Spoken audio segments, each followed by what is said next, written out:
Gentlemen, I stand at my garden gate with my 3 young children, Janie, Tessa, and Alistair. I am a housewife. I am a mother. Do I look like a spy?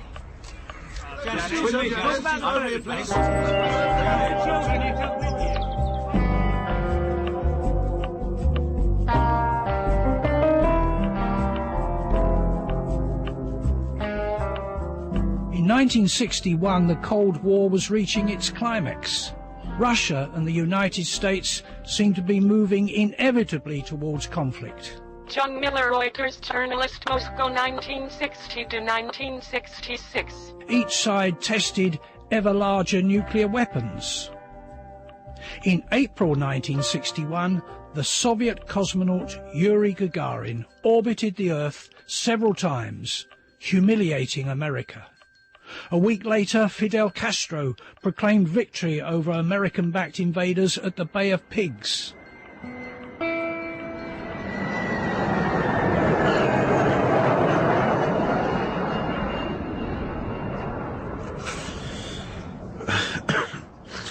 My name is Oleg Vladimirovich Pankovsky.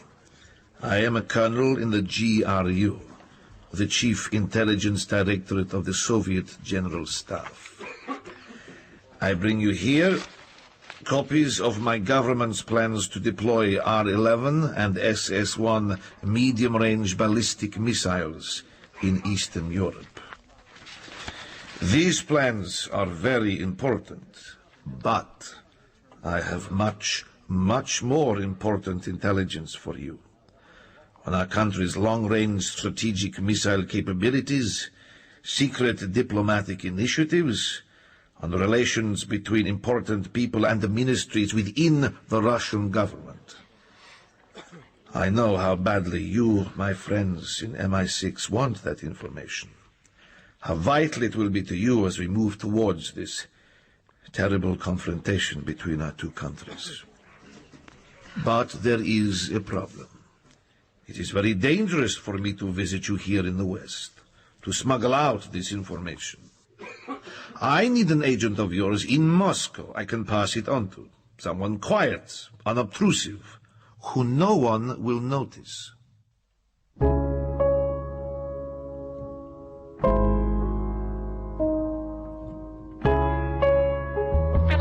Intelligence expert.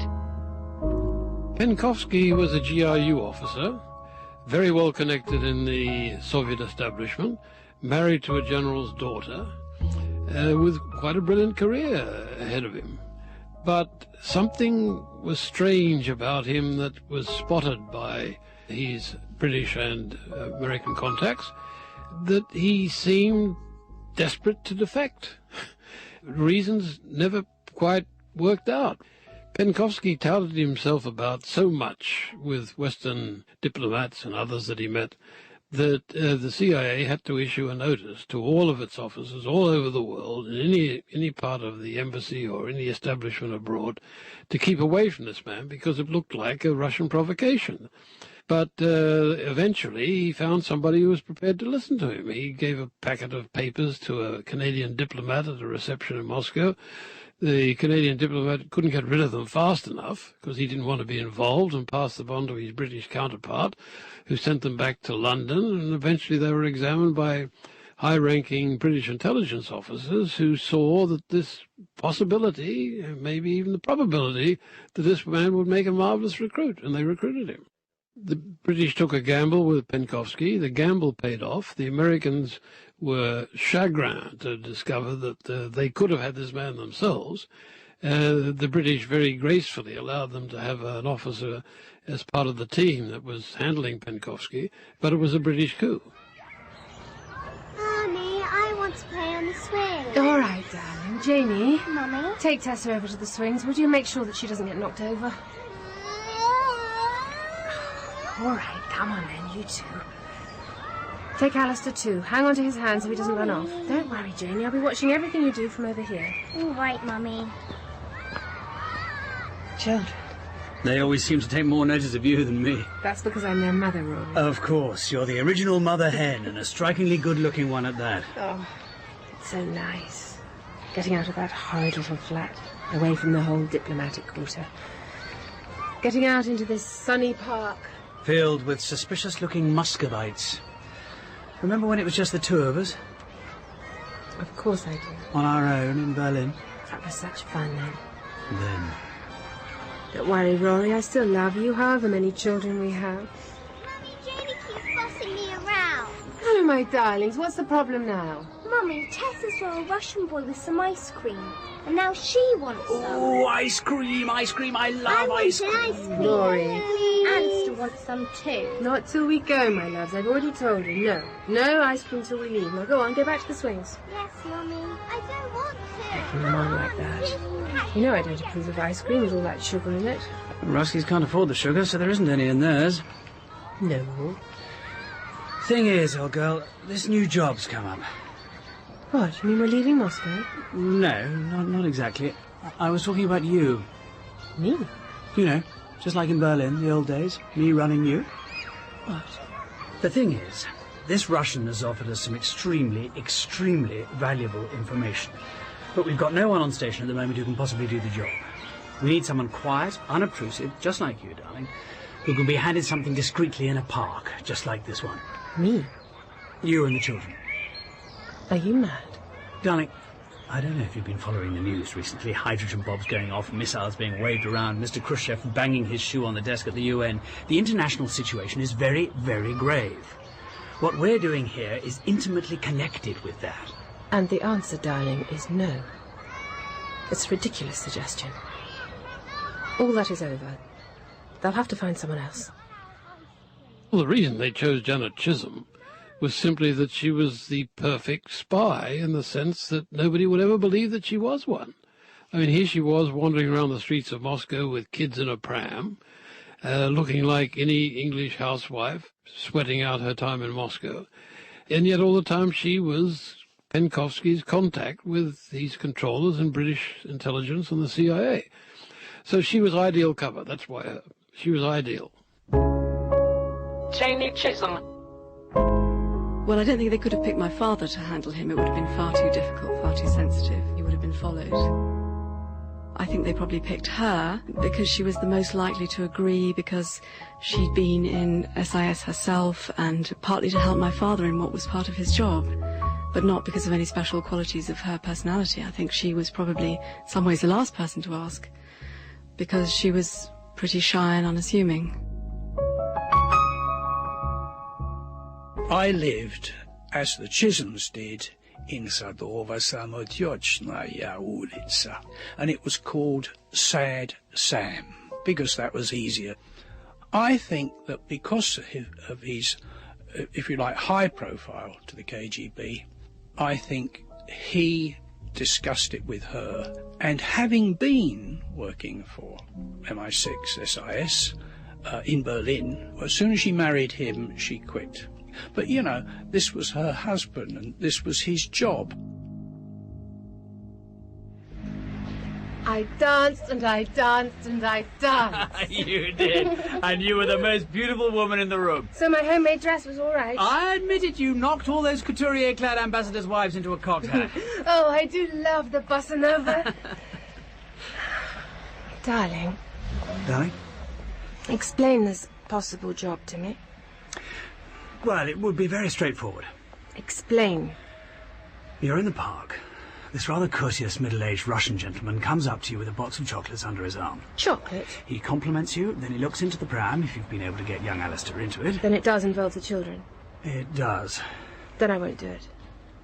Darling, do you think I'd have asked you to do this if I hadn't thought it over and over? They're my children too, you know.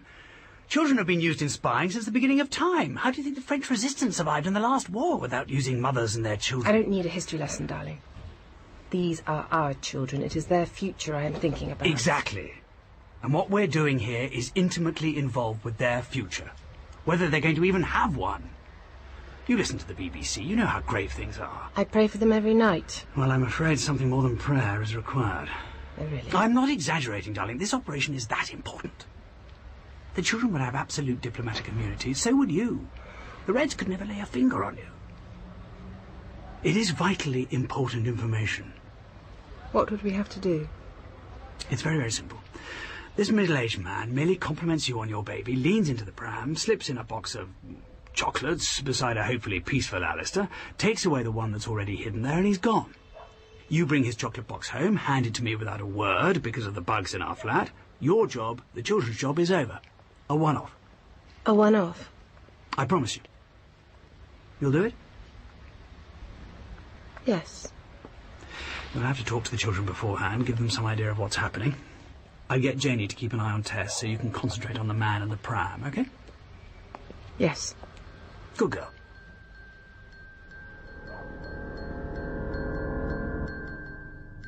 As a child, I wouldn't have been aware that people were listening in to what was going on in the flat. I mean, obviously, a lot of what happened, my mother told me about afterwards.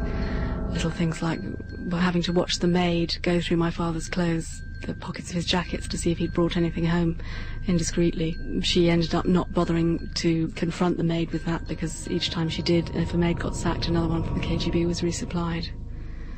Every apartment, and there were probably a dozen in that block, were bugged. Of course it was bugged. The Russians had no problem getting bugs into the place, but I only saw one bug, and that bug was Rory's bug.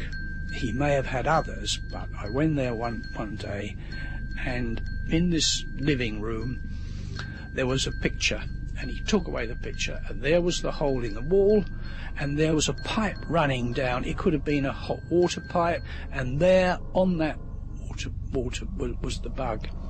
You know, he was making the point that, you know, that was the Cold War, and we were not just in the front line of the Cold War, were we? We were behind the front line. We were on enemy ground, and therefore we had to accept it.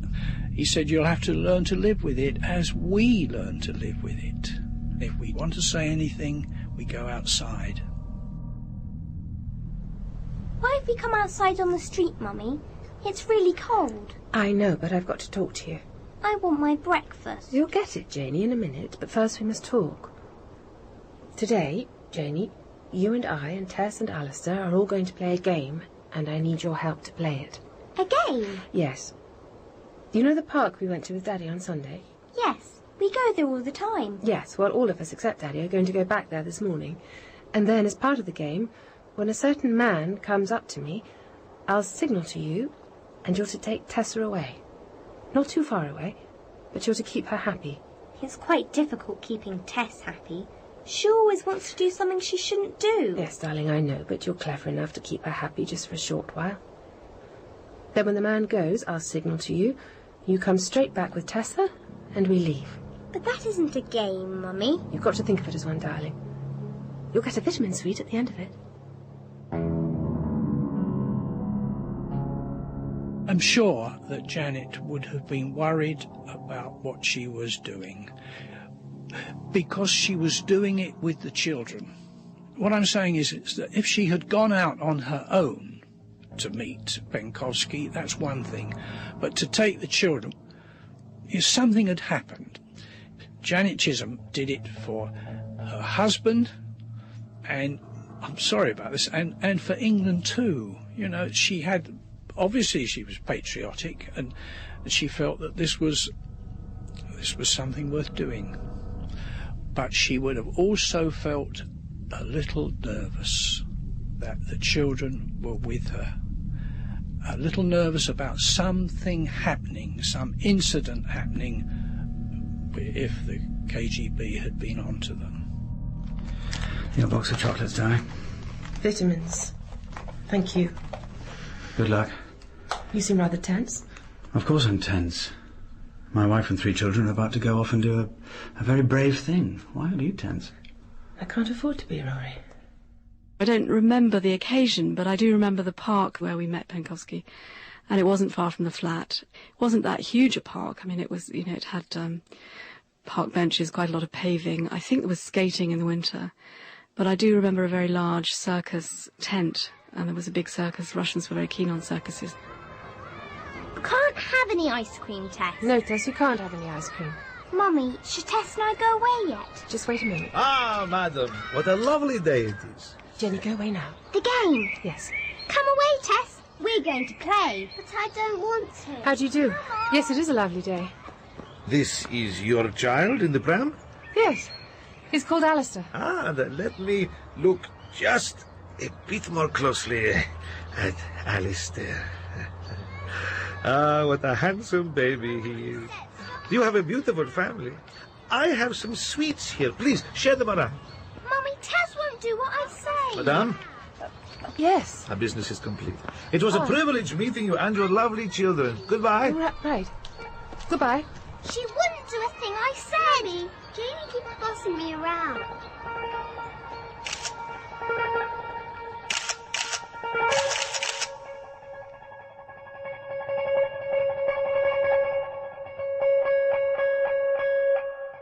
You've got it, darling? Yes. Here you are. Thanks. How did it go? Oh, it was a shambles. Tess wouldn't behave herself at all. She and Janie started quarrelling right in front of the whole park. I was completely distracted. It was totally unprofessional. Well, darling, you won't have to do it again. That was the first and last time. You know, you started to Darling, say... quiet. The bugs. Sorry. It was quite funny, though, really. He was a really sweet man. Rory? Yes, darling? You know, on one level, I could really get quite a taste for doing that sort of thing again. The excitement, the adrenaline rush, but on another level, involving the children, I was so anxious, I was nearly sick. I never want to do it again. Don't worry, darling. You never will.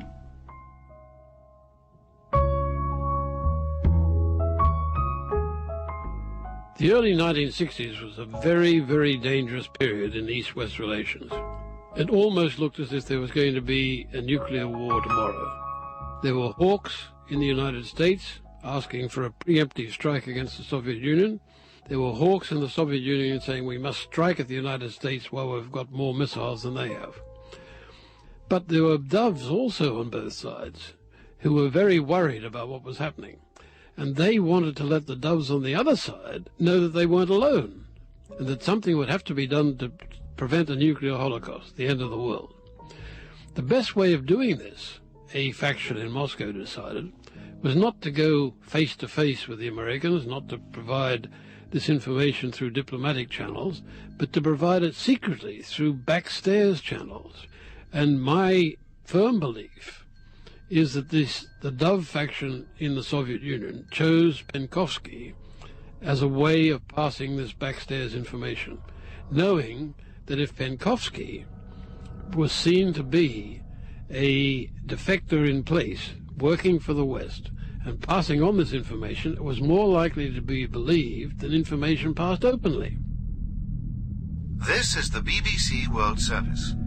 The summit conference in Vienna between the leaders of the United States and the Soviet Union has broken up amid some acrimony. The Soviet leader, Mr. Khrushchev, left the meeting with every sign of anger, telling reporters as he walked down the steps from the meeting hall that the peoples of the Union of Soviet Socialist Republics would not be dictated to in its policy towards Berlin, and reserved the right to act unilaterally in defense of its own interests whenever it chose. Mr. Kennedy, the American president, in reaction to the Soviet leader's words, observed while leaving that the world was unfortunately going to have to endure a cold, long winter.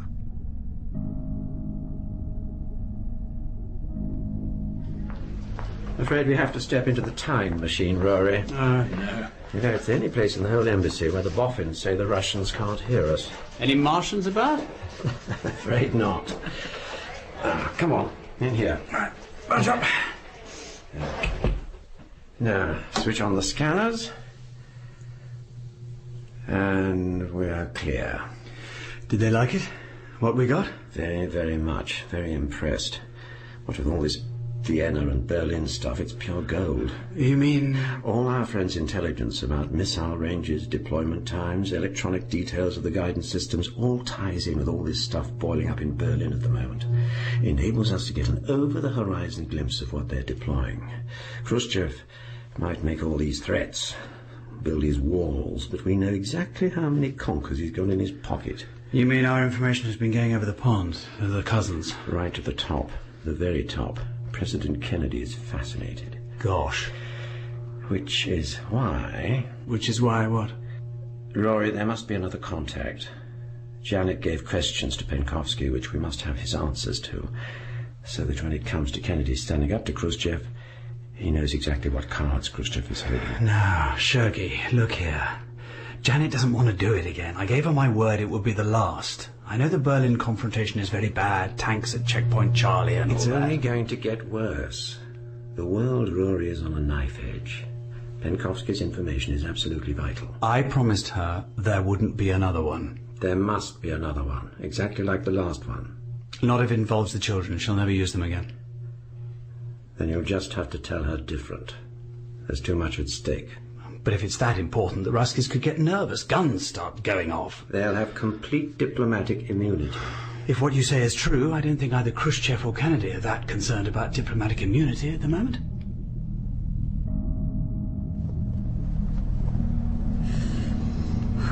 It's freezing, darling. What did you want me outside for? We've got to talk. Away from the bugs. The children? The children are all asleep. What is it, Rory? I don't like saying this, darling. What don't you like saying? The thing is, I told you last time, promised you, it was a one-off. You want me to do another brush contact, don't you? Yes. And last time I told you no. I know. But it's very, very important. I do listen to the BBC, darling. In fact, since last time, I've listened to it really carefully. Then you'll know how dangerous the situation is. How do we know your bosses are telling you the truth? Oh, don't start that, darling. You know as well as me that it's professional suicide to start questioning your superiors. You lose your whole mental compass. Believe me, darling, it's the last thing I want you to do. That morning when you went off to the park, waiting for you and the children to come home was the worst time of my life. I swore to myself, I swore I'd never ask you to do it again. I'll do it. What? It was nerve-wracking last time, but I quite enjoyed it. Provided the children aren't involved, I'll do it again. I suppose now you're going to tell me the children have to be involved. Yes. Well, I'm not going to stand here and haggle about my children's safety. I've already had this argument with my betters. They insist they must be used as cover. Look, darling, I don't like doing this any more than you do. I know, Rory. On the last job, you yourself said Tessa and Alistair got in the way. This time, just go with Janie. She at least knows what's going on. Just Janie? Yes.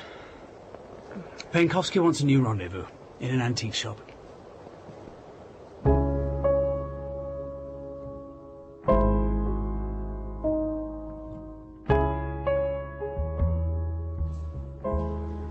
Golly, what a lot of things. What's that, Mummy? Oh, it's an old Russian piece of china, Dad. People who were getting married used to give them to each other. That elephant's head is huge. It is, isn't it? Oh, and it's very dusty. Don't touch, darling. Mummy, that man over there. The man we saw before. I know, darling. Don't look at him. In a second he'll leave the shop, and then we'll have to follow him. This is the new game, isn't it? It's so good not having Tess and Alistair here. They'd just be shouting and spoiling everything.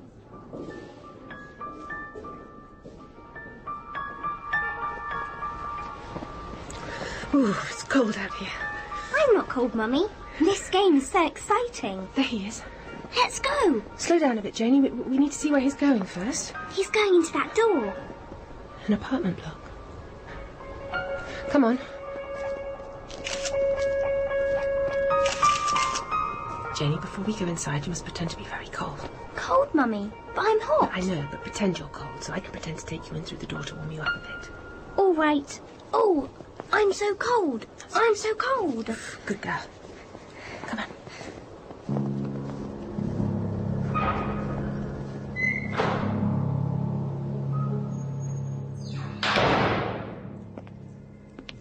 Are you here? Yes.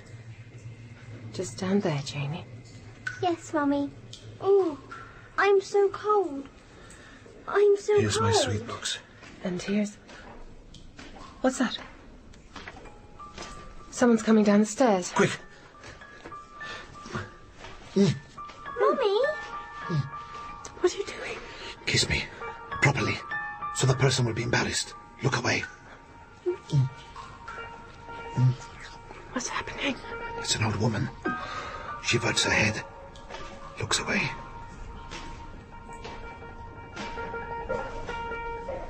She's gone. Madam, I apologize for that. My sweet box. Yours. I must be going. Yes. Good luck. Thank you. Is that the game, Mummy?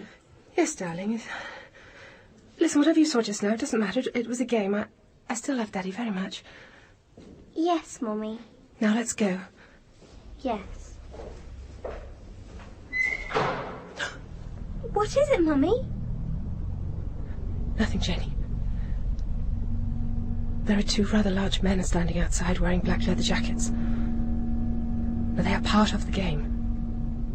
You and I must walk right up to them, past them, off down the street without even as much as looking at them. Do you understand? Your hand's all cold, Mummy. Yes, Janie. Let's go.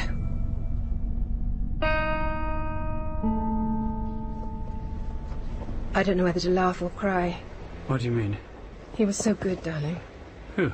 Pankovsky. Oh, right. But you and Janie were all right. I'll tell you about that in a second. But we're in this hallway, exchanging, okay? And suddenly this old babushka starts coming down the stairs. Without even thinking, he grabs me and starts kissing me, passionately. Janie just staring. But the old woman looks away, as he calculates she would. Goes clucking past us, looking at the wall, out onto the street. No, I don't. His tradecraft is brilliant. Certainly sounds it. What about Janie? That's the terrible thing about this profession, why you're so up and down. What do you mean? She and I go out onto the street. Who's looking straight down on us? Two thugs in black leather. Oh, no. Who are they?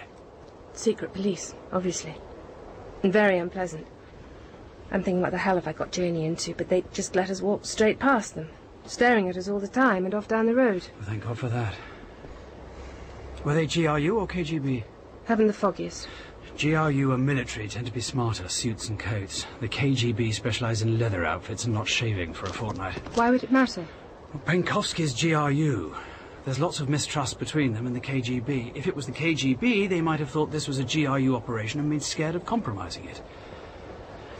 The important thing is you and Janie are safe, and it's the last job you're going to have to do. Part of me's ready to go on doing this. It's Oleg I worry about. Those policemen must have seen him too. Yes, but they let him go. Darling, while we're in private like this, there's something else I should tell you. Yes? I'm going to have another baby. Another baby? What? Darling, that's marvellous.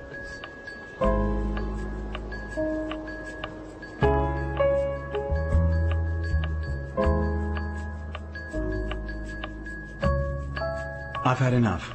I want her out. Straight away, safe and sound, back home in Sussex with the children. She's pregnant again. Yes, well... What do you mean, yes, well? We, my family, have fulfilled our end of the bargain. She's gone out twice, risking our children, to meet Pankovsky, done exactly what you wanted. She's always been covered by diplomatic immunity. You think that would stop anyone if this case is half as important as you claim it is? Were those gentlemen GRU or KGB? She didn't know. Why should she? Probably KGB, hesitant to get involved. For all I know, they could have been GRU. This whole operation could be a sting for Pankovsky to feed us false information. They let him go, too. Our bosses in London, in Washington, are certain it isn't. The intelligence is too good. My wife is not doing another job. She is going home. She isn't. You're an officer in the SIS, Rory. You obey orders. My wife is not SIS. You know the MO. If you wish to have her replaced, you have to fill out the relevant forms, and the wife of another resident will be trained up, and when she's ready, put in Janet's place. Until then... Rory... I know I would never need to appeal to your patriotism. You're the most patriotic person I know, but the fact is this goes way beyond our country and its needs. This is the whole world. What do you mean? You know the stuff that's been brewing in the news? You mean Cuba? Let's just say that the specific range and payload and megatonnage of specific Soviet missiles, which only Pankovsky can supply, is of the utmost interest to Washington. It's funny how all these really big shows always have a habit of occurring just before an American election, isn't it? Rory, you and I are soldiers. We obey orders. That is our only duty. Janet will have another meeting with Pankovsky. I've I've managed to insist it will be on British soil here in the embassy, so she'll be in no danger at all. No children whatsoever will be involved. We're about to have a British cultural evening, where we're to show some ghastly socialist kitchen sink film, A Taste of Honey, I believe it's called, to an invited Russian audience. Pankovsky has been invited. At the reception following the film, our cultural attaché will introduce Janet to Pankovsky, and what they arrange after that is entirely up to them. I think it was very stressful. I think she smoked. She was a smoker, but she smoked a hell of a lot more. And she had a miscarriage in Moscow, which in those days in Soviet hospitals were pretty dire. And I think the miscarriage, she's often told me, was a direct result of the stress. And had another baby when we got back to England. I think it cost her something emotionally, to keep a brave face throughout the whole case.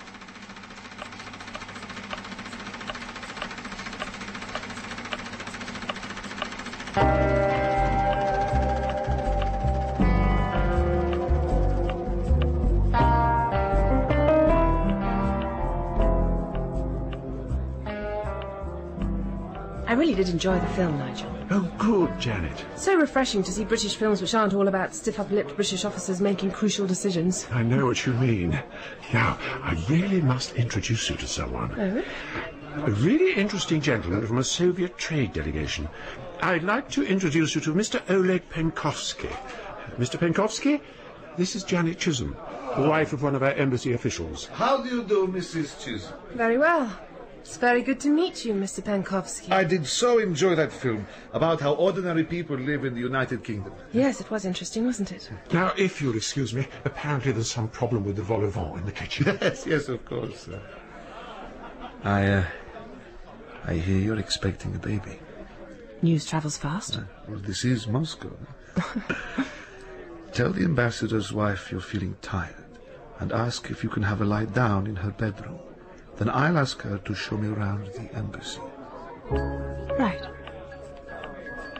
Very nice to meet you, Mr. Pankovsky. Again, he was extraordinary. I was laid out on Her Excellency's Queen Anne bed, resting my frail woman's body.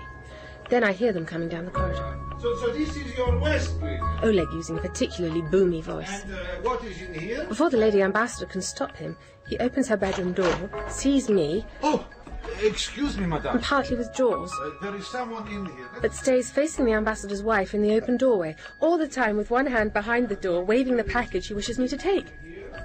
I'm off my bed like a greyhound off its leash, snatch his package and shove mine in his hand, all unseen and unsuspected by Her Excellency, and he's closing the door while deftly slipping the package in his pocket. The sheer deftness, the sheer cleverness and courage of that man. God, I hope he survives this. Can I have the package, darling? Don't you trust me, darling? No, darling, it's not that. But were the police suddenly to decide to swoop, and there's enough of them around, I'd rather the documents were found on me than you. Rory, that's so sweet. I'm touched. Kiss me. No, come on. Enough of your amorous tricks, you Mata Hari. Come on, give me the documents. The sacred documents. The sooner I get you back to Sussex, my girl, the better. I know it's been tense, but I think you're starting to enjoy this. I know. Suddenly you start to see the world from a whole different angle. Politics, the news. It's fascinating. I'm going to start reading more books, Rory. Janet, I need you, the children need you, the family need you. Of course, darling, and I'll always be here for you, for all of you, even if I do read the odd book, go off for walks sometimes, and, God forbid, think about things. Oleg's the one I really worry about. Why? Because he's the one that took the real risks. Extraordinary, unbelievable risks. And they know he's been meeting us. Pankovsky's military intelligence material has since been derided as being fairly run-of-the-mill stuff, manuals and other things, although no intelligence is really unimportant. But his strategic political intelligence justifies the title of the man who saved the world, because what he was able to do was to provide the West with an overall assessment of what was called the adventurism of Khrushchev in putting missiles or threatening to put missiles into Cuba. And say, look, although Khrushchev may threaten President Kennedy with ideas like missiles in Cuba and all that, he hasn't got the capacity to do so. The Soviet Union does not have sufficient missiles to provide a credible threat to the United States. The missile gap is in America's favor. It looks as though the whole balloon's about to go up. You mean Cuba? Yes. They know who you are. I'm going to get you, Janet, and the family out of here as soon as possible. Thank God. So, it's the first flight back to London? Yes, and a nice safe desk job for you. On October the 22nd, 1962, President Kennedy made a special television broadcast from the White House to the American nation. Good evening, my fellow citizens. This government, as promised, has maintained the closest surveillance of the Soviet military buildup on the island of Cuba. Within the past week, unmistakable evidence has established the fact that a series of offensive missile sites is now in preparation on that imprisoned island. The purpose of these bases can be none other than to provide a nuclear strike capability against the Western Hemisphere. I call upon Chairman Khrushchev to halt and eliminate this clandestine, reckless, and provocative threat to world peace and to stable relations between our two nations. I call upon him further to abandon this course of world domination. He has an opportunity now to move the world back from the abyss of destruction. Oh, I'm glad I got that weight off my feet. You're getting quite a fat tummy, Mummy. I know. Is your cake nice? It's all right, but I prefer ice cream. English ice cream has lots of sugar in it. What do you think of your new school uniform? It's nice, though the yellow bits are a bit funny. Mummy? Janie? You know this thing about Cuba that's on the television? Bombs and missiles and things? Yes.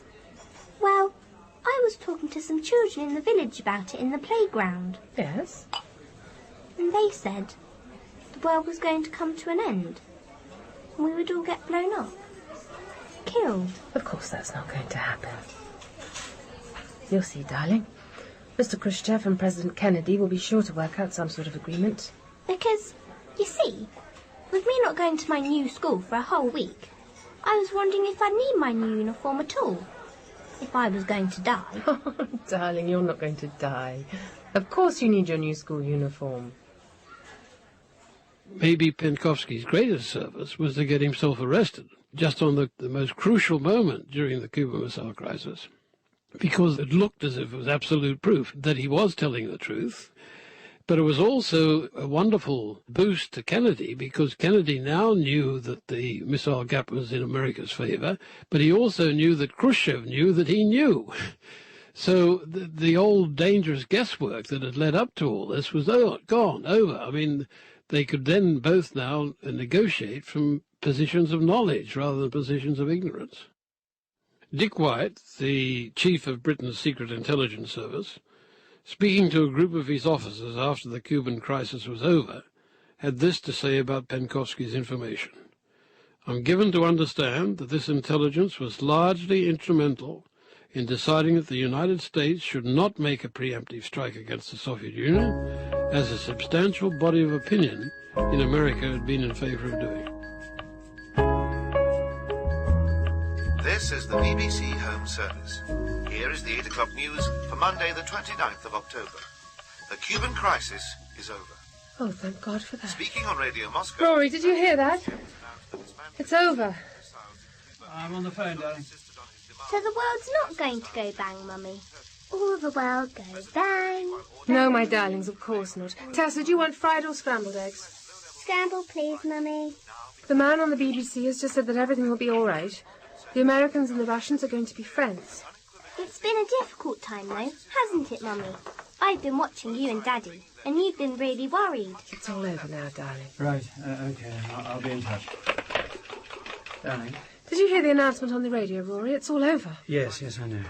Darling, you and I need to speak. What, in the garden? No, not in the garden. Darling, out in the corridor. Of course. Janie, you serve the bacon. And don't let the other two near the Argo. Yes, Mummy.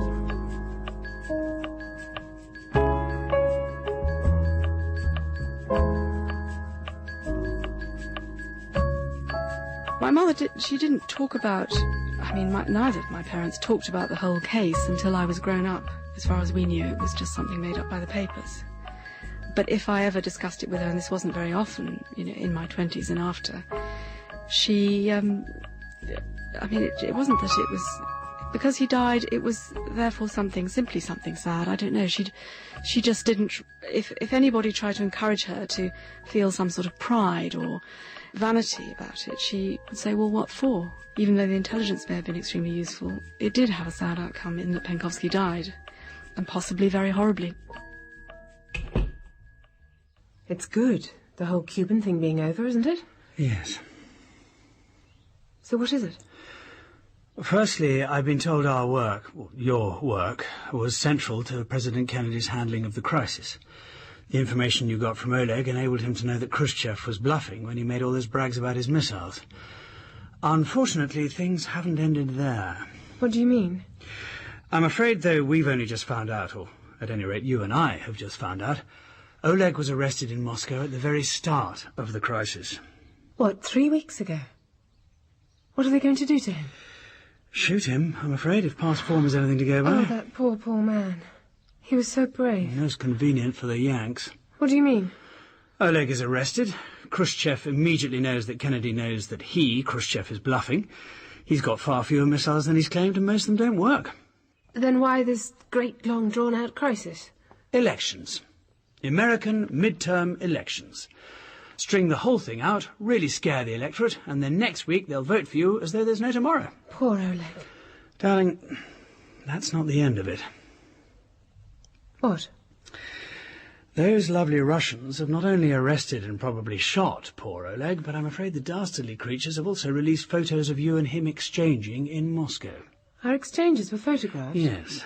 They released the photos last night. Fleet Street has gone crazy. Even now, convoys of journalists are hurtling down the A21 to our front gate. In fact, I think I can see a couple of them now. Oh, no. Oh, yes. I suppose I'm going to have to go out there and deny point blank I'm a British spy, aren't I? Darling, you don't seem that put out by it. That's what Oleg Pankovsky has taught me, darling. Always take control of your situation. What do you mean? One last time I'm going to play this wonderful, ridiculous game in memory of Oleg. Rory, change Alistair's nappy. What? Just do it. Jane's in her brand new school uniform, so she'll be fine. Tell her to comb Tess's hair, all right? What are you going to do, darling? Straighten this old tweed skirt. Go upstairs and put some lipstick on. And then we, myself and my 3 lovely, extremely well-groomed children, will go out and face the hordes of Fleet Street. Look them in the eye. Dare them to call me a spy. You are rather magnificent. And after that I can pop Janie in the car and drive her to her first day at school.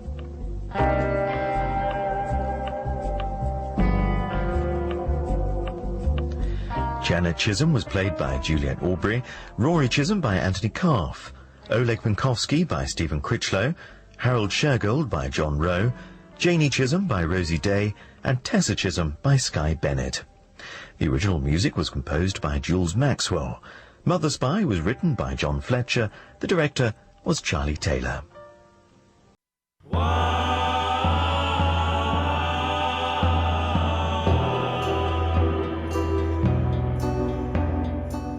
The Spy by James Fenimore Cooper. Dramatised by DJ Britton.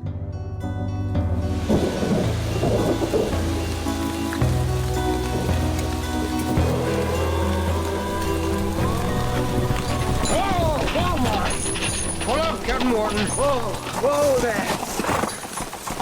Now, you know the road from here, sir. Still some way to your father's place. You have the letter? Yes. It'll grant you safe conduct past the American sentries. Use it only if you must. I know the risks. You sure? I haven't seen my father and sister in 14 months, of course I'm sure. Just give me the pass. I'm sorry. You worry too much, Harvey. How's my disguise? Oh, you look rough enough. No gentleman for sure. The eye patch may be a bit too much. I'm just getting used to it. It'll be fine. The paper. Captain, I'm just not sure you realize... Harvey, it's my choice. I know what I'm doing. Very well. Here. Can you come no further? Oh, no. It's bad enough they catch you. Worse, they catch you with me. Storm will be on us soon. Lights fading. Better make speed. Shall I see you at the Locusts? All right, tomorrow. God willing, go unto your father. I must go to mine. I hope you find him a little better. I doubt it. Now, farewell, Captain. Farewell, Harvey. Get up!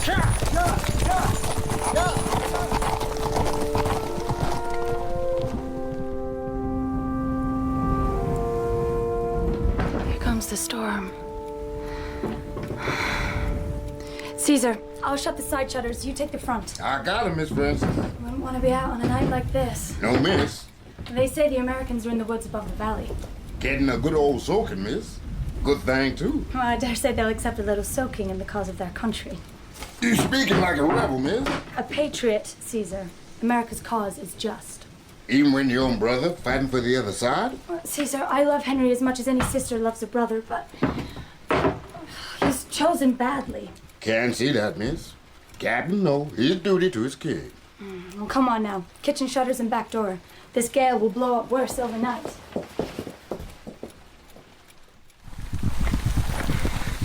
Welcome, Loc, my boy. Couple of miles more, that's all. Damn! What there? Oh! Hold up! Steady now. Whoa! Whoa! Steady! Whoa! Whoa! Whoa! Whoa! Next shot will be through your head, not over it. Keep him covered, Trooper. Sergeant, your name? My name's O'Brien. What's your business in disputed territory, Mr. O'Brien? We think you'll find all you need in this pass.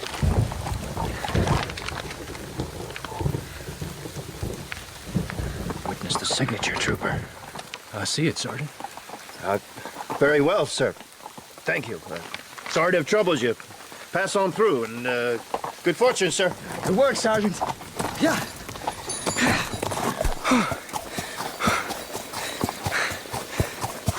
Like that. Don't turn around.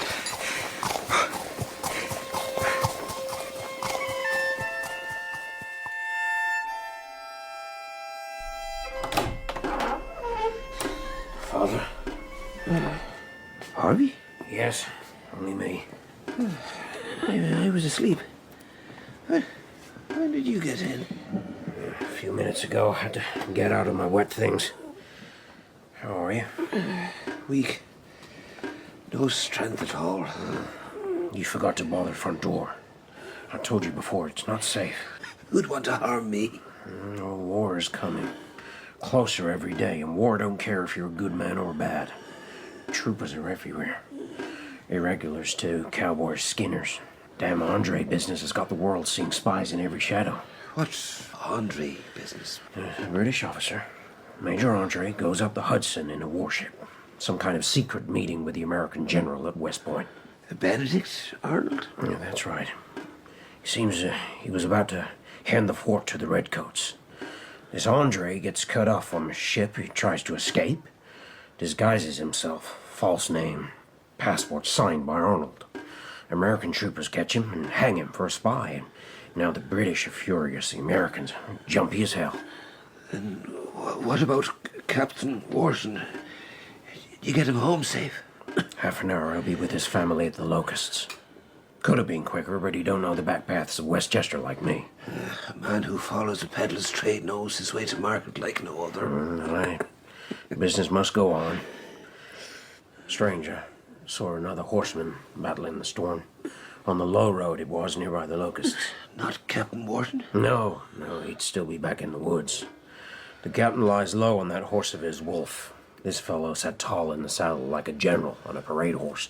Well, good luck to him in this gale. Amen to that. Present for you. Oh, baccy?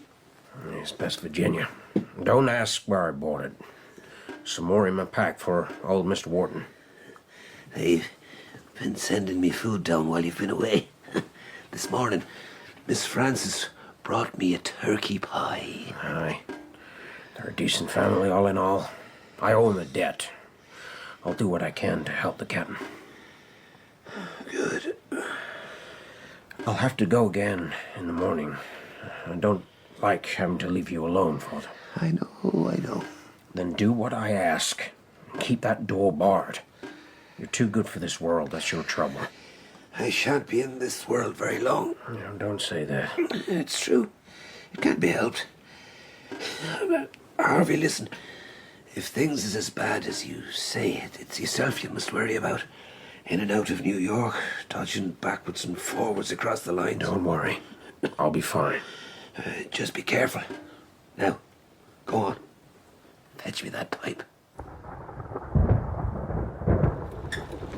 That's everything battened down, Father. Oh, thank you, Frances. Come, bring your sewing over here. Sit with your sister and me. She's going to read to us.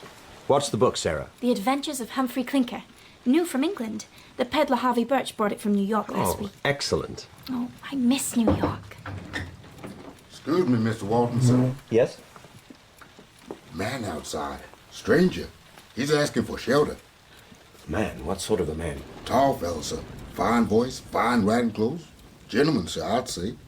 He's had quite a lashing in that ring. No, tell him we've no room. Caesar, send him on his way. Well, you can't do that. Not on a night like this. Father's right. He could be anyone, a murderer, a spy, anything, a Skinner even. Caesar says he's a gentleman. Skinners are not gentlemen. Even so. Well, Mother wouldn't have sent a gentleman out into a storm. No, she wouldn't. Very well. Bring him in, Caesar. He'll need to dry off, sir. Then give him towels. Yes, sir. Now listen, both of you. No loose talk. Not till we see which side this man's on. Well, don't look at me. Francis is the one with views. Bad enough we're holed up by this foul weather. Now we'll have to tiptoe around like criminals in case we say the wrong thing. Weather will blow over by tomorrow. And there were storms in New York too, you know. But at least we'd be stuck inside with interesting people. Interesting young English officers. Now, girls. I guess we're all a bit on edge. Yes. Sarah, I know you miss the city. But if the Americans win... Which is hardly likely. I wouldn't be so sure. Either way, staying in New York would have meant putting all our eggs in the British basket. We're lucky we had a country house in Westchester. We're on neutral ground. And what about Henry? Henry took his British commission long before the rebellion. The Americans won't hold that against him. Mr. Wharton, sir. This is Mr. Harper. Mr. Wharton, ladies, it is very kind of you to give shelter to a stranger in the storm. I'm most grateful. Quietly now. Into the stables.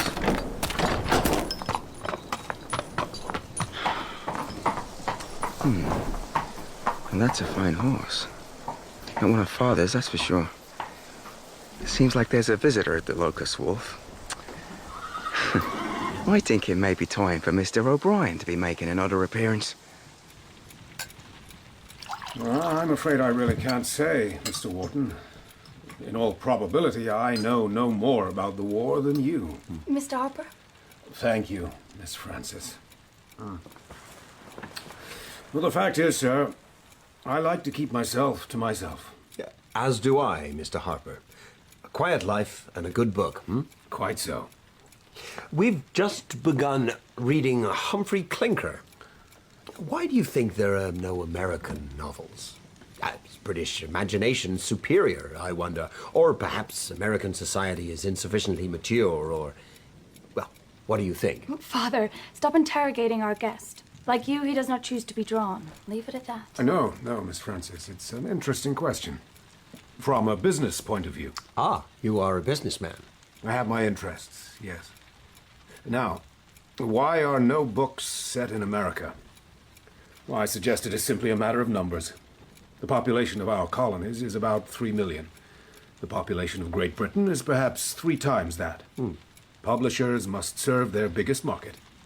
There is your answer. So we are all doomed to the English frolics of Mr. Clinker, Francis. Well, Britain has the larger population now, but America has, by its sheer size, greater potential for growth. So in 100 or 200 years' time, people in Britain will be complaining that all the books are American. I doubt that very much. Well, we shall see.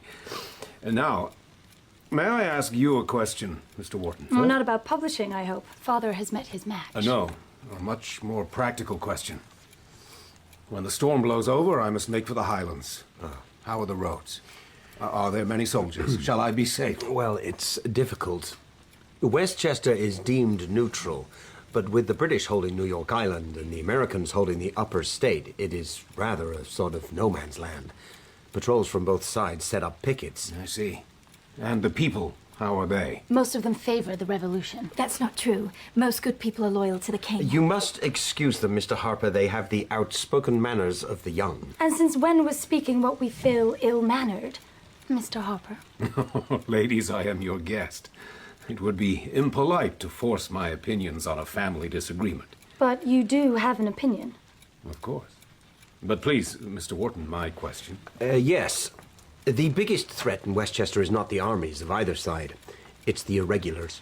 Those who run with the British, the cowboys, are bad enough, but the American gang, the Skinners...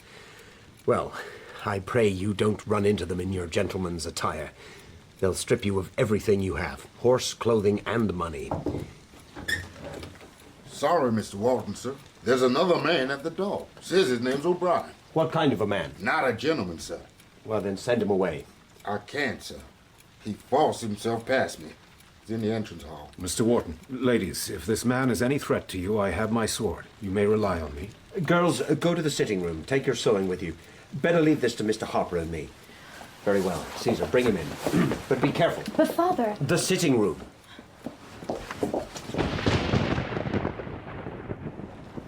Sending us off like that. Well, I'm not afraid of this O'Brien. Calm down. Calm down?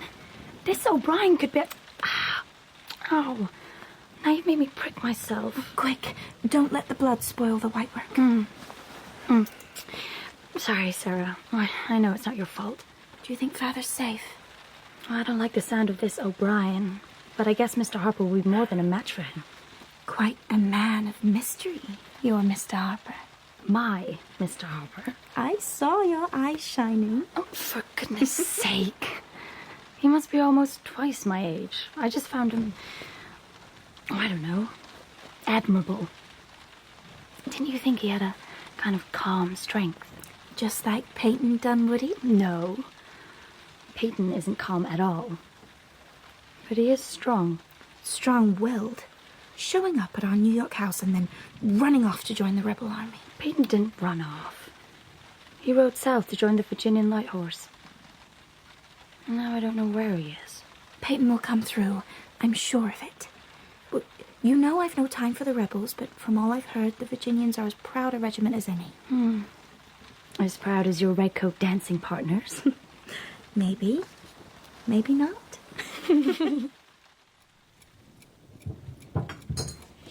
Thank you, Caesar. Sir? So, Mr. O'Brien, Mr. Wharton has been warning me about the sentries. They gave you no trouble. Not at all. A little charm is what you need, gentlemen. A little O'Brien charm. Tell us, where are you traveling? I am travelling, sir, where destiny leads me. For O'Brien is a slave to no man. It seems to have been a somewhat hazardous journey, judging by your appearance. There's always someone on the road wants to take a slice or two out of a good-hearted Irishman. Thank goodness I had the 2 eyes to start off with. We came to say good night, Father. Yes. Mr. Harper, your room is at the end of the passage. Mr. O'Brien, Caesar will show you where you may sleep. Thank you. O'Brien, are you coming? No. I do believe there's a little drop more in this bottle. Very well. Good night, Mr. Wharton. Call out if you need me. Yeah, thank you. Good night, Mr. Harper. Good night indeed. Good night.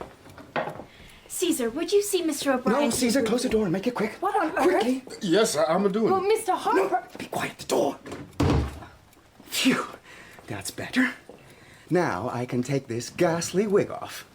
Oh, and the eye patch. My boy! I thought Harper would never go.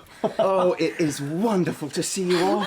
But What are you doing here? I had a week's leave. I couldn't stay in New York knowing you were only a day's ride away. But how did you dodge the sentries? Now that, my dear old father, is for me to know and you's not to worry about at all, at all. How did I sound? Like no Irishman who'd ever lived.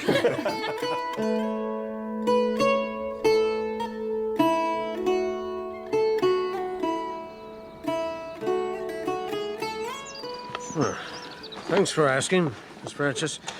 Father's no better, I fear. Not likely to get better, truth be told. Well, you have my word. We'll look after him while you're away. Thank you, miss. Here, that's everything laid out. Your porch is Harvey's Bazaar. Best the merchants and haberdashers of New York can supply. Only be careful of them dripping eaves, ladies. Don't want nothing spoiled. We'll be careful, won't we, Sarah? Of course. Good morning, ladies. Quite a display. Mr. Harper, this is Harvey Birch. He lives across the valley. Like you, he's a man of business. Humble business, sir, but peddling's a living. Some fine goods. I do what I can, sir. Not easy in wartime. No, indeed. And no sign of Mr. O'Brien this morning, ladies? Mr. O'Brien? Oh, yes. I've forgotten about him. Oh. He must still be sleeping. Is that so?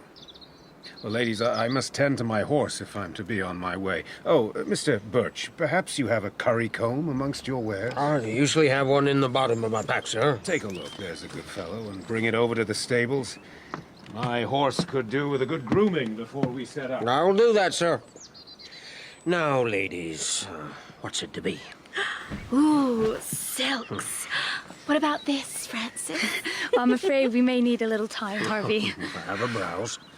I'll take my pack over to the stable. Well, thank you, Harvey. We won't be too long. Now that does look nice, Sarah.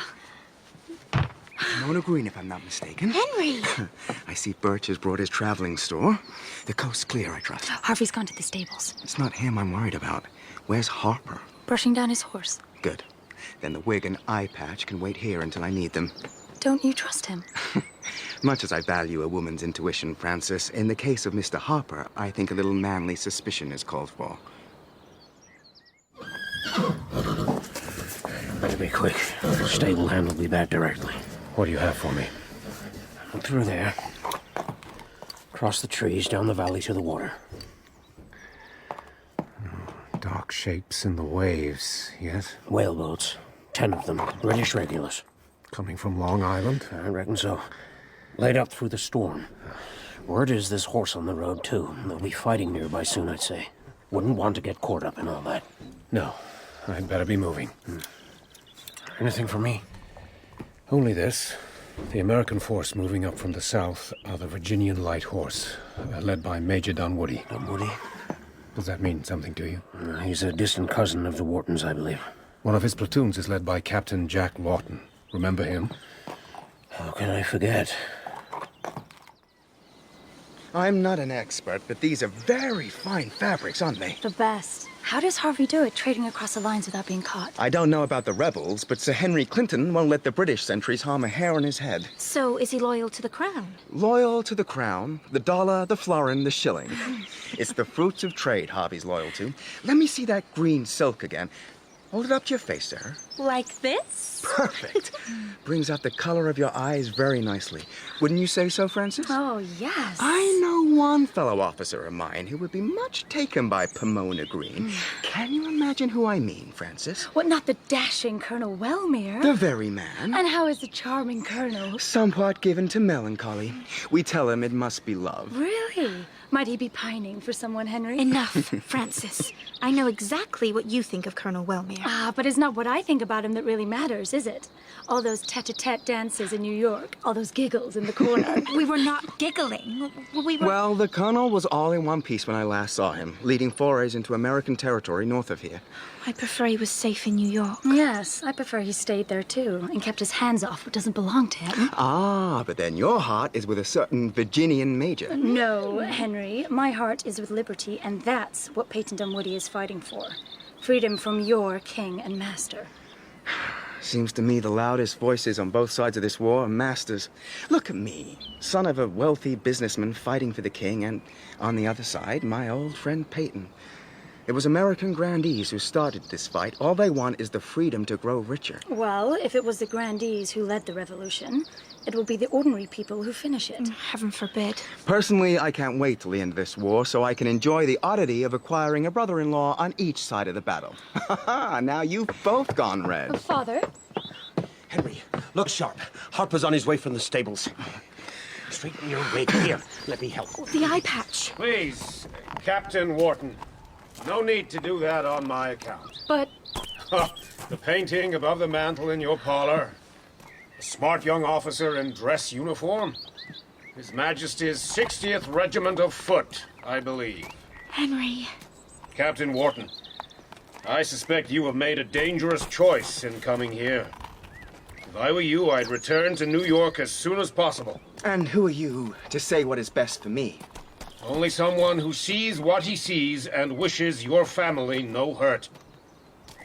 Now, I must say goodbye. Thank you, Mr. Wharton, ladies, for your hospitality. Wait, Mr. Harper. May I walk with you to the road? Of course. It would be a pleasure. You won't give Henry away. Be assured, I shan't be the one to tell his secret. Thank you. But please, Miss Francis, urge your brother to take my words seriously. It would be better for him to leave here quickly. It's not easy to tell Henry anything. No, I can see that. He's a brave young man and much attached to you all. My wife and I were never blessed with children. The three of you clearly mean a great deal to your father. Well, he means a great deal to us. Since Mother died, we've become very close. Then know this. Your family gave me shelter in a storm. If I'm ever in a position to repay you in the future, I shall. Oh, what a glorious valley. So peaceful.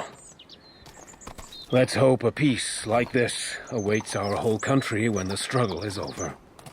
Yes. Now, goodbye.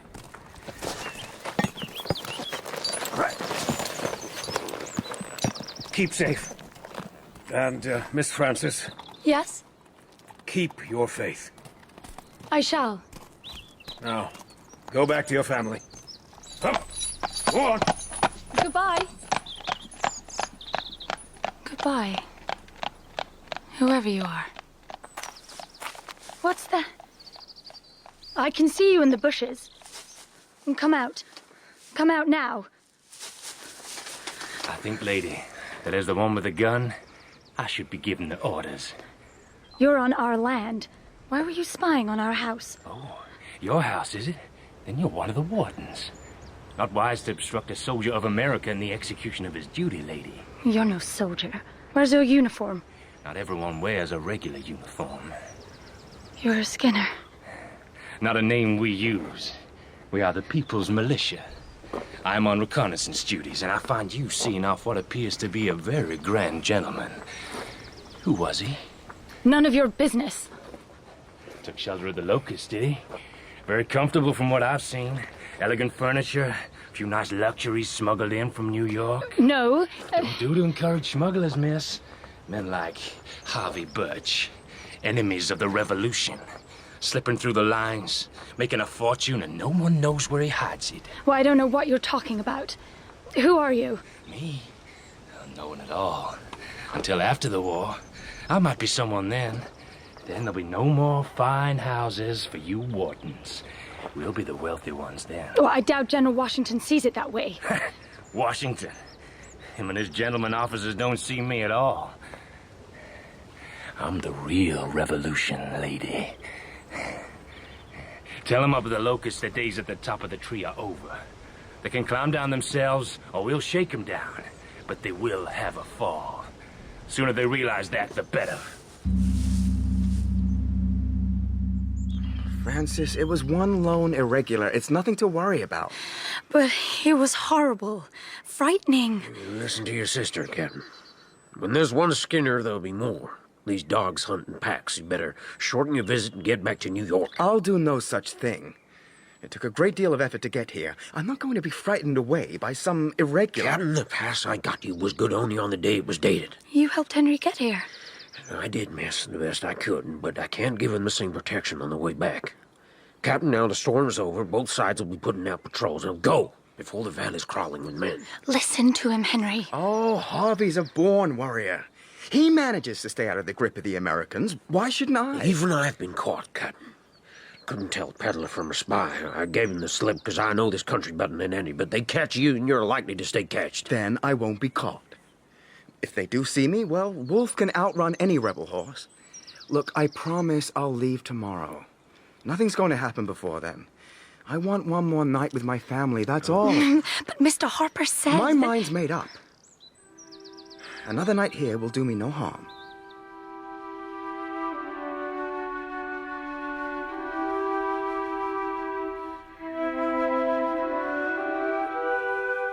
Beautiful morning, Miss Francis. Coffee for you? Thank you, Caesar. Yes. And for you, Captain? Thanks. I don't think anyone who hasn't experienced it knows how it feels to be back with your family when war has consumed your every breath. Just to see Father puffing on his new tobacco, listening to Sarah read. Just ordinary things. They're the purest pleasure. Oh, I thought you loved the soldiering life. I do. And I know we disagree on this. I believe in what I'm fighting for. It's just, the respite.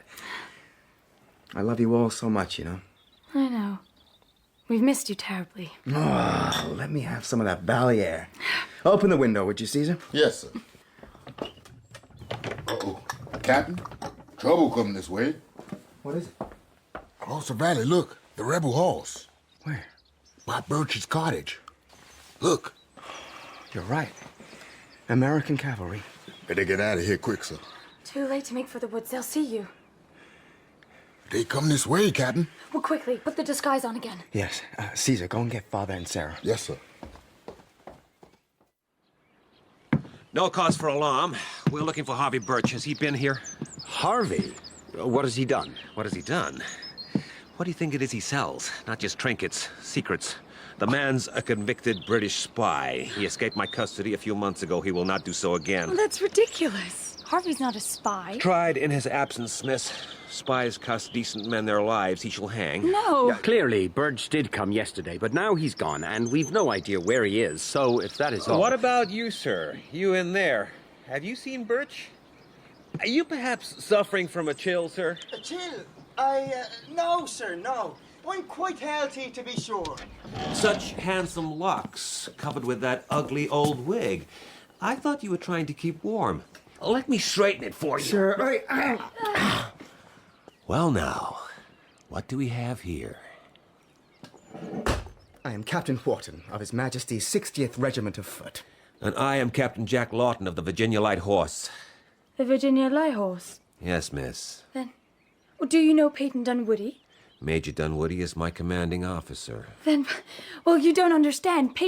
Major Dunwoody is a close... Well, that is to say, he's a good friend of this family. A relation, in fact. Well, he'll clear up this misunderstanding in no time, that's for sure. Let us hope so, yes. For now, Captain Wharton, you are my prisoner, until the Major arrives and decides what to do with you. Of course. I put myself in your hands.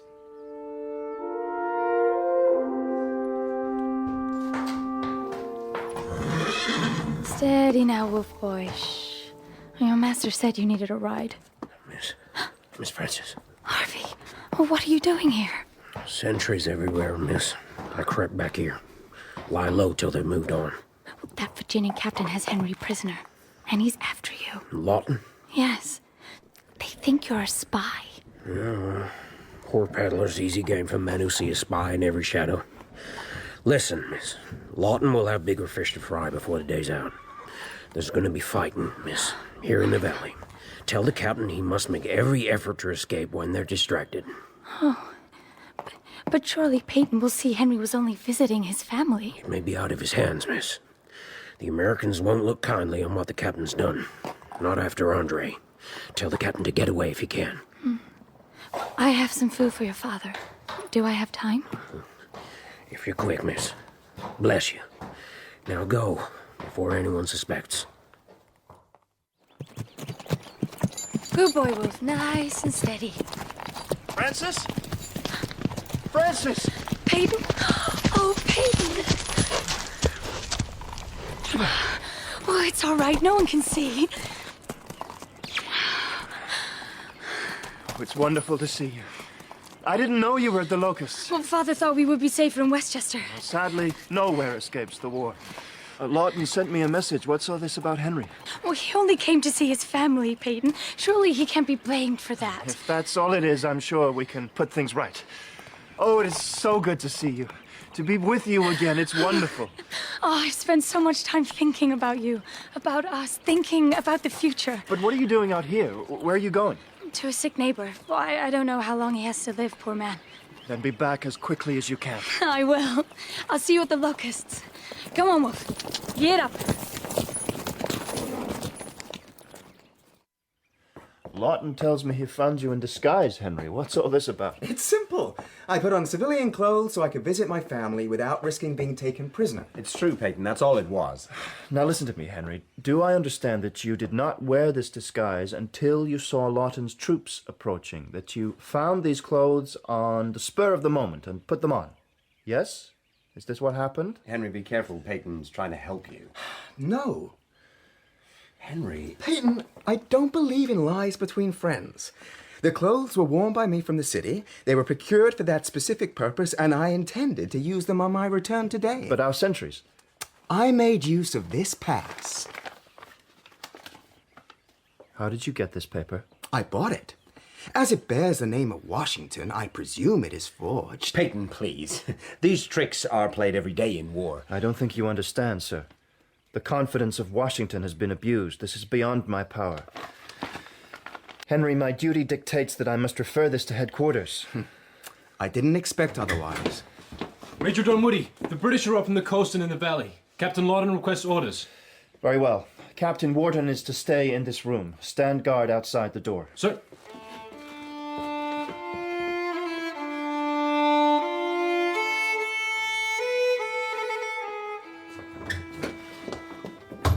Henry, Father told me what had happened.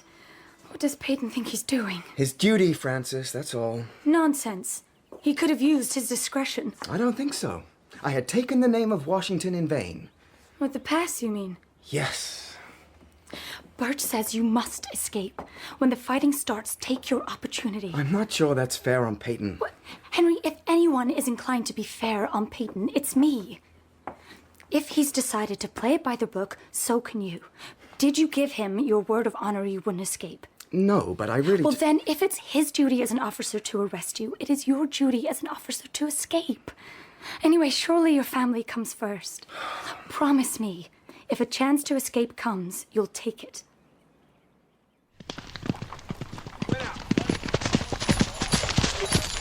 The British are advancing, Major. We must strike now or lose the advantage. Very well. Assemble the men. Sergeant, form the men up. Sir, form up. Form up. Peyton! Peyton! I've just been with Henry. Francis, please. I had no choice. I'll explain to Washington. Speak up for Henry. I'm not without favor. God willing, he'll be acquitted. Acquitted of what? Espionage, I fear. That pass. Please, Peyton, think what they did to Andre. I know, but we must trust in the law. Francis, I'm sorry. Yes. So am I. If you think I can love a man willing to stain his hands with the blood of my brother, think again.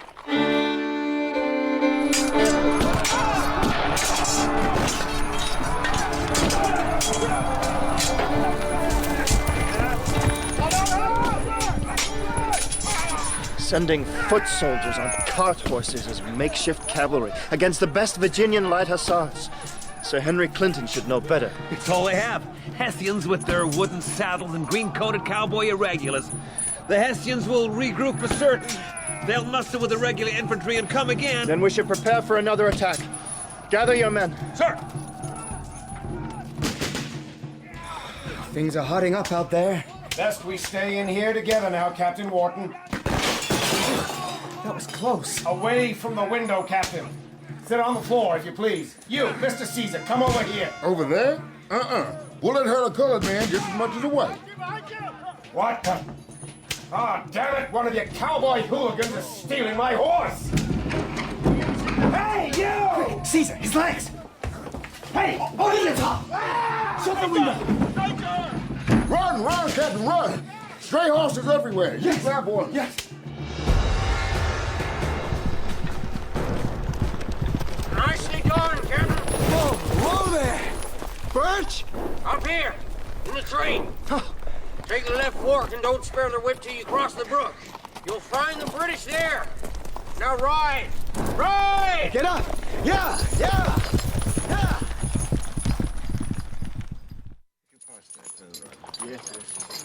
Gentlemen, your attention. LaSalle's, your tunic is unbuttoned. Fasten it. Sorry, Colonel Wellmere. Now, I've fought these rebels many times. Give them a display of disciplined force, and they turn tail. The fact that they have routed a handful of our irregulars will give them a false sense of Colonel confidence. Wellmere, sir. What is it? It's Captain Wharton, sir. Wharton! Whoa! Out of uniform and on a rebel horse. Explain yourself. I've just escaped from the rebels. Really? Did you see how the enemy were deployed as you rode in? In the skirt of this wood on our right are a small party on foot, a decoy, I'd say. Dunwoody's horses are out of sight down on the plain. Then, gentlemen, we will cross the stream in column and deploy in the plain beyond. Colonel Wellmere, I think that's what they wanted us to do. Then we shall give them satisfaction, except that they shall not have the benefit of surprise. With respect, Colonel, our infantry and heavy horse will be walking straight into their best light cavalry. The Virginians? Never underestimate the firepower of a well-formed body of British musketmen. But, sir, Enough, Captain! What would you prefer us to do? Retire? Gentlemen, forward! How else shall we entice these Yankees within reach of our muskets?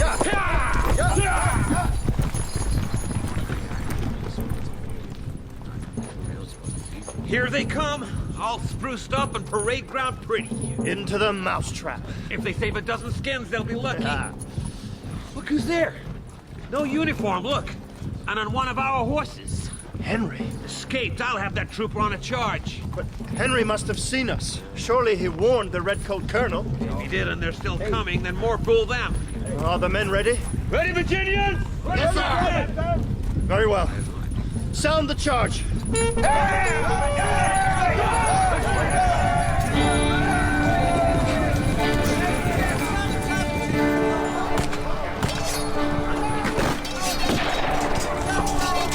They're hacking us to pieces, Colonel. I'll try to take a flank. Hold the line, Wharton. We'll do it my way. But, sir... LaSalle! Get those men in order! My arm! Whoa! Steady! Whoa! That's an American horse, Captain Wharton. You won't hold her with a musket ball in your arm. We'll see. No, you don't. Here. I have your reins, sir. Whoa! Whoa there! Welcome to the ranks of the free, Captain Wharton, where you shall be my prisoner. Steady! Steady! Steady there! Trooper! Sir! Take Captain Wharton to the medical tent. Sir! Regroup, men! Save his straw! Remember, heads and necks! Give no quarter!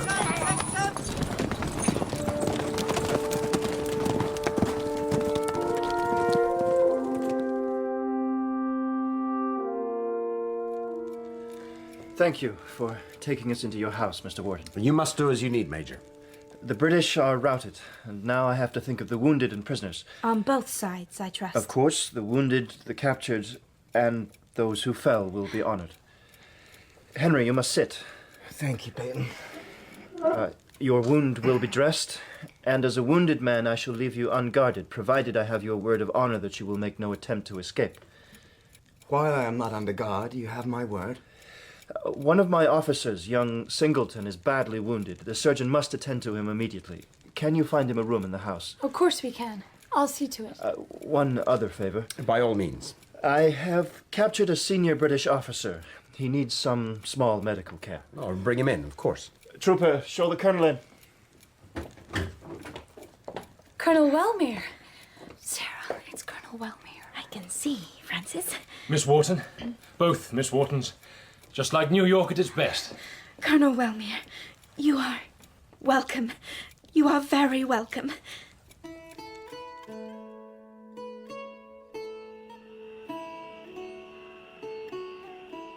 Peyton?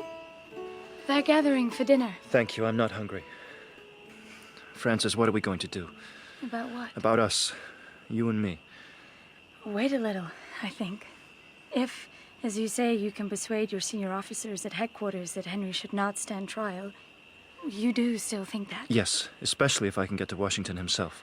Well, if you can, and Henry is treated as nothing worse than a prisoner of war, then we can surely begin to plan a future together. And if not? Let's not consider if not for now. You know how much Henry means to me. I do. Oh, Francis, it was terrible out there today. You can't imagine. I'm a good soldier, but I'm not like Lawton. He enjoys the ferocity. For me, it's a matter of right and justice. I try to play by the rules, but my God, to be at the heart of such carnage, to be fighting against your best friend, the brother of the woman you love, I wonder what it all means. No one dares say it, but this is a civil war. Like Cromwell and the Royalists in England. Families split, friend fighting friend. The rules are ragged. I keep thinking of young Singleton fighting for his life in there. He's just a boy. Will he die? The surgeon says he has a chance, but he'll need care every hour of the clock. I don't know if we can do that. The doctor's exhausted. Well, we must. For God's sake, Peyton, it could have been you. We must help him. I wish I knew how. Oh, can't we send for Singleton's family? He does have a sister, but... But nothing. Send for her, Peyton. She could be here by tomorrow, couldn't she? Well, yes, but... Then do it. Yes, you're right. I will. And Colonel Wellmere, what of him? His wound was just a scratch. Tell the truth, I believe he wants to see the words "wounded in action" on his report. Still, I'm sure the sight of your sister is making him feel better. That's harsh. I know, I'm sorry. It's hard to see the best in people after a day like this. Peyton, you know I love you.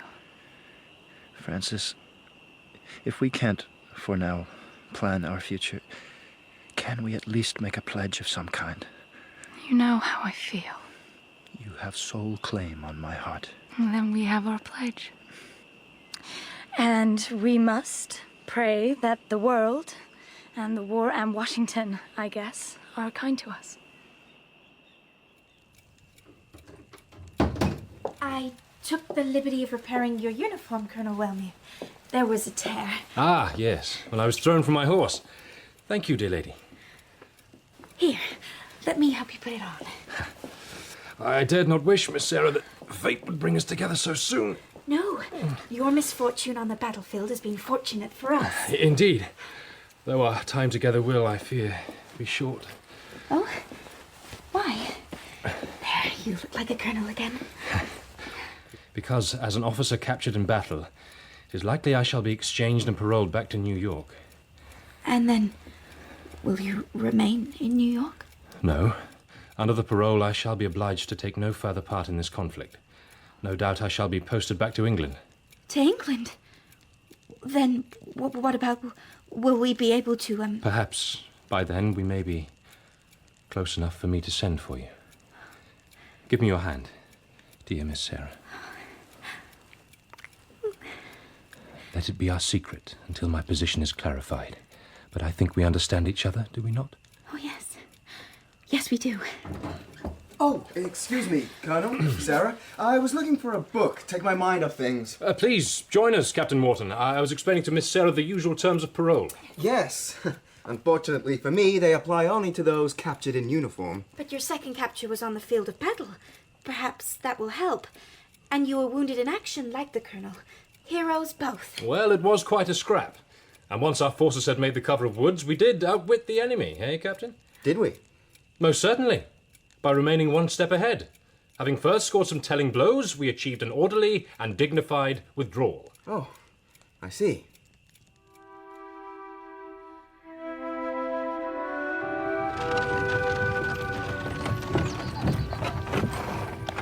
Miss Singleton, I'm Frances Wharton.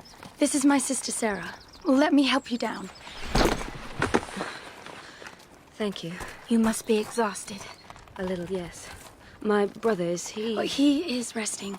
You'll want to see him straight away. Yes, please. Caesar, show Miss Singleton to her brother's room. Yes, miss. The doctor is with him now. This way, miss. And don't you worry about your brother.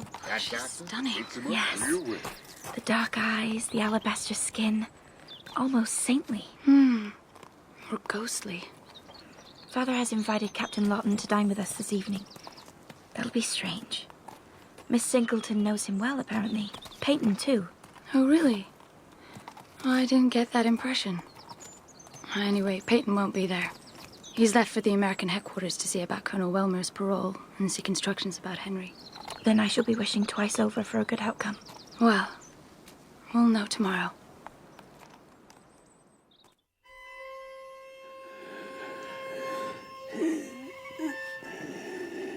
Father, can you hear me? Harvey, you came back. Of course I came back. Here, I'll light the candle. Thank you. Yeah, you shouldn't have come. Those troopers, the danger. You must be careful, Harvey. You must be careful. I'm a survivor, Father. Don't worry. It's been a hard life. You're a good son. My strength is gone. I am content. Always do your duty, Harvey. That way, I shall be content. Rest now, Father. God is as merciful as he is just. Oh. Take my hand, Harvey. Yeah. I have it. I'll stay with you now.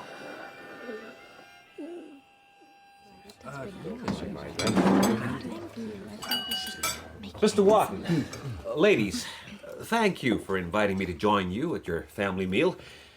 Captain Wharton and I may be rivals on the field of battle, but I can attest that he is a brave opponent, and I am proud to toast his health. Captain Henry Wharton. Henry. Thank you, Captain Lawton. I suppose Dunwoody will receive promotion in the rebel army for the advantage my misfortune gave him. Major Dunwoody is no rebel, Colonel. He is a renowned servant of the Confederate States of North America. Renowned he must be, Captain, to overcome Colonel Welmer. Miss Sarah, such sympathy and friendship are all any gentleman could wish for. All you could wish for? I wonder. What of liberty? Would a gentleman not wish for that? No sparring, gentlemen, please. Miss Singleton will join us shortly, and she deserves a pleasant welcome. Lawton, one question, if I may. Of course. This business about Harvey Birch. Frankly, I'm amazed. I accept he's somewhat slippery when it comes to formal frontiers, but a spy? As far as I can see, he hasn't a political bone in his body. He was caught, lurking near the tent where Washington was in talks with his staff. After he escaped my custody, he was tried and found guilty. Without being able to put his case? An innocent man wouldn't run away, Miss Frances. I don't see it. Birch may be a little shady in his trading. He can buy you just about anything. But when it comes down to it, he's just a peddler. And I'm just a soldier. Orders tell me he's a spy. That's good enough for me. And I will catch him. I surely will. Who will you catch, Captain Lawton? Oh. Good evening, everyone. Miss Singleton, good to see you again. I was referring to the spy, Harvey Birch. Please, sit down. How is your brother? Wonderful news. The doctor says he's turned a corner. Oh, thank goodness. Caesar, pour Miss Singleton some wine.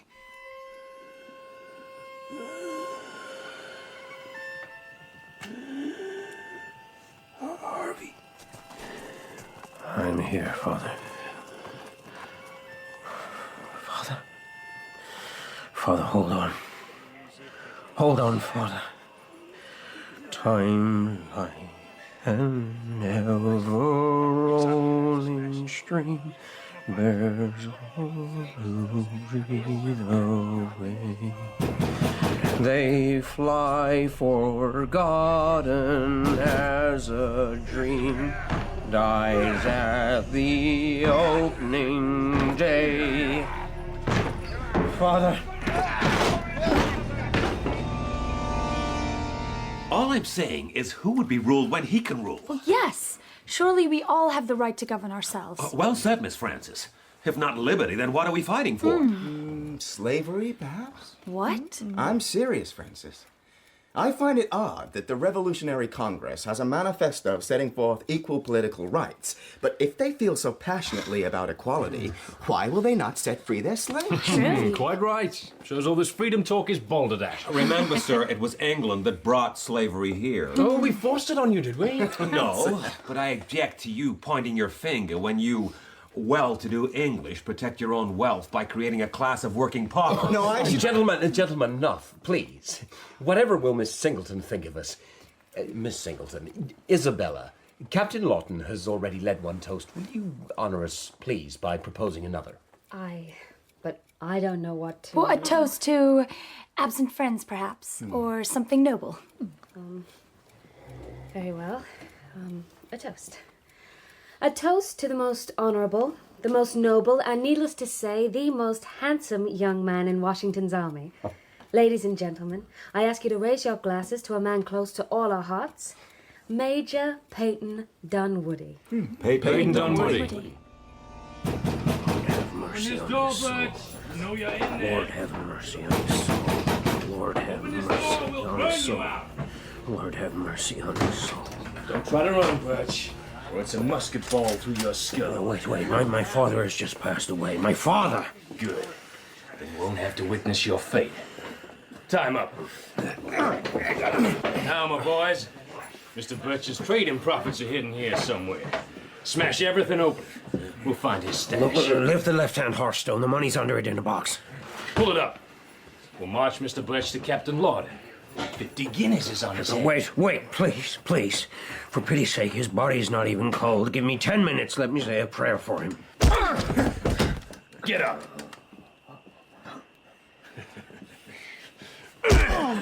I said get up. You two, bring it. Drag it if you need to.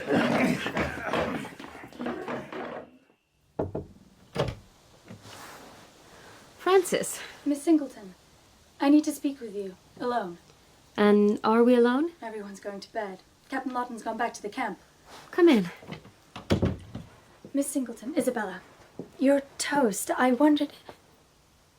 Oh. What is it? That picture. The miniature on your dressing table. It is Major Dunwoody. Yes, painted by a friend. I don't usually show it in public. He's a wonderful man, is he not? I had thought so, yes. Francis, I had heard it's remarked among the young officers at headquarters that there might be some friendship between the two of you. Our parents are cousins, yes. There was. I know it's silly. There was even some talk of engagement. I may have entertained that thought, but I did not realize there was a prior claim. Oh, Francis, I am so sorry. No, the mistake is mine. When Dunwoody returns, I shall behave as honor dictates. Here he is, Captain Lawton. Peddler Birch ready to swing from one of his namesakes. You won't escape again, Birch. You'll hang in the morning on Major Dunwoody's return. As you wish. I've little left to live for. Captain Lawton, there is the little question of the bounty. Ah, yes. And here was I thinking you'd done this out of patriotism. Here. Now go.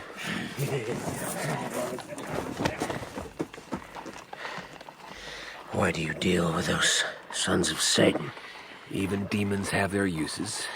And the devil himself wouldn't stop a man mourning his dead father. If I can find a way, I shall have revenge.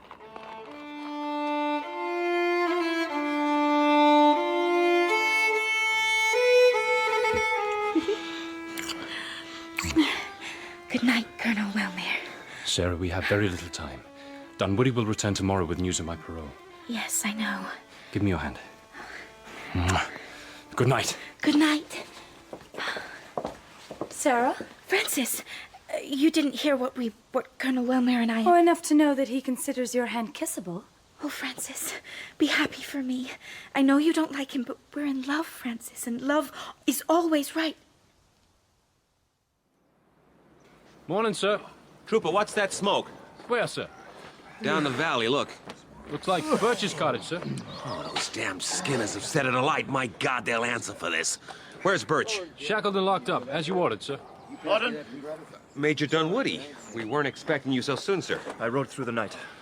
The Skinners brought in Harvey Birch, Major. His hanging awaits your orders. He can wait. Why do they want to make soldiers executioners? Sir? What news from headquarters, sir? I am to escort Captain Wharton to the Highlands. He will stand trial as a spy. If convicted, he hangs. But Washington was nowhere to be found. The general staff looked at the rulebook and said they had no choice. I have to go to the Locusts now. How am I supposed to tell Frances? And her poor father. What am I supposed to say, Lawton? What the hell am I supposed to say?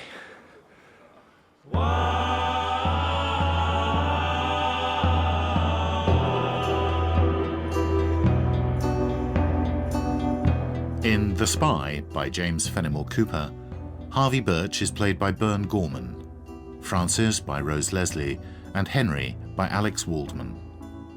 Mr. Wharton is James Lely, Sarah, Francine Chamberlain, Mr. Harper, Timothy Watson, and Caesar, Richard Pepple. Peyton Dunwoody is Simon Bubb, Captain Lawton, Gerard McDermott, Colonel Wellmere, Adam Billington, and Isabella Singleton, Victoria Inez Hardy. The Spy is dramatized by DJ Britton and directed by Sasha Yevtushenko.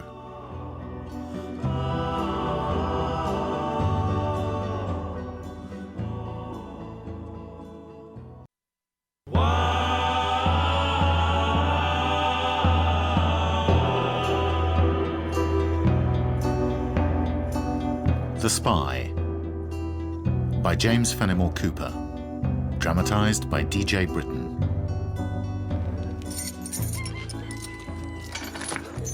Time to get ready, Birch. Scaffold's almost up.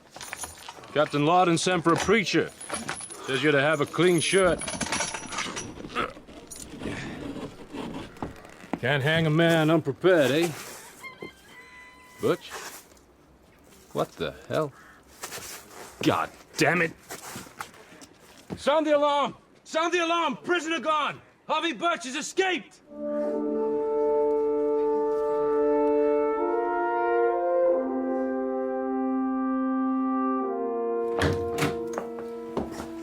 Mr. Wharton, Captain, Major Dunwoody's here. Thank you, Caesar. Show him in. Yes, and you better bring some coffee.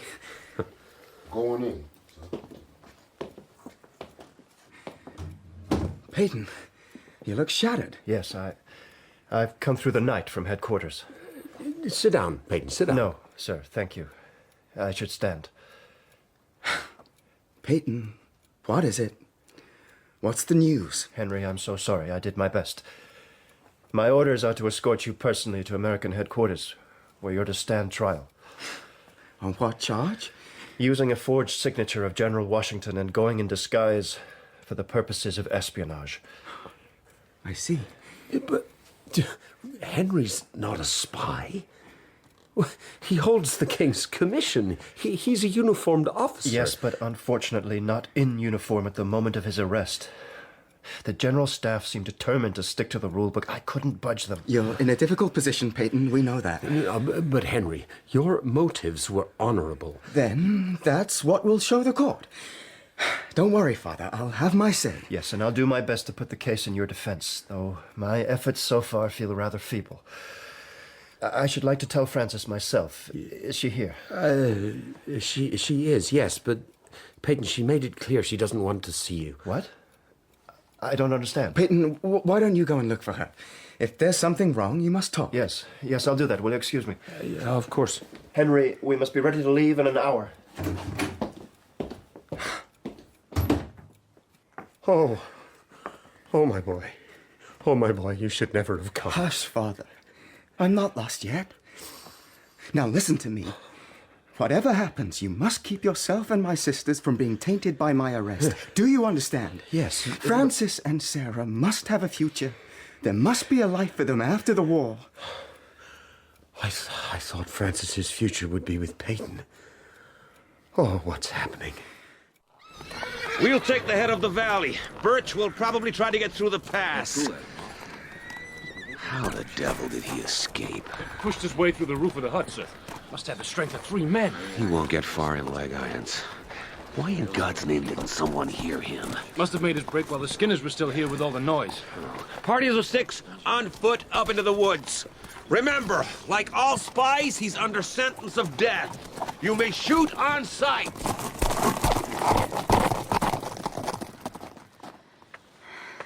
Francis. Francis, please. Go away. I don't understand. Is Henry safe? No, I wasn't able to persuade my superiors. He must stand trial. But you said you would stop it. I said I would try. Francis, what is this? Well, clearly your word means nothing, as I've already learnt. You said I was your one love. That wasn't true, was it? Someone else has a prior claim on you. What? No, that's nonsense. Well, go away, Peyton. Complete your duty, then leave. I assume you have at least secured Colonel Wellmere's parole? Yes. Then at least Sarah will be happy. Francis, please, this is madness. I love you. Only you. You can't just throw away everything we have together, everything we've planned. You think this doesn't hurt me? Good Lord, Peyton, I meant every word I ever said to you, every pledge I've ever made. And you think I didn't? All too clearly you didn't. Please, no more. I must see my brother. Well, please, Major Dunwoody, don't call on me again. Francis!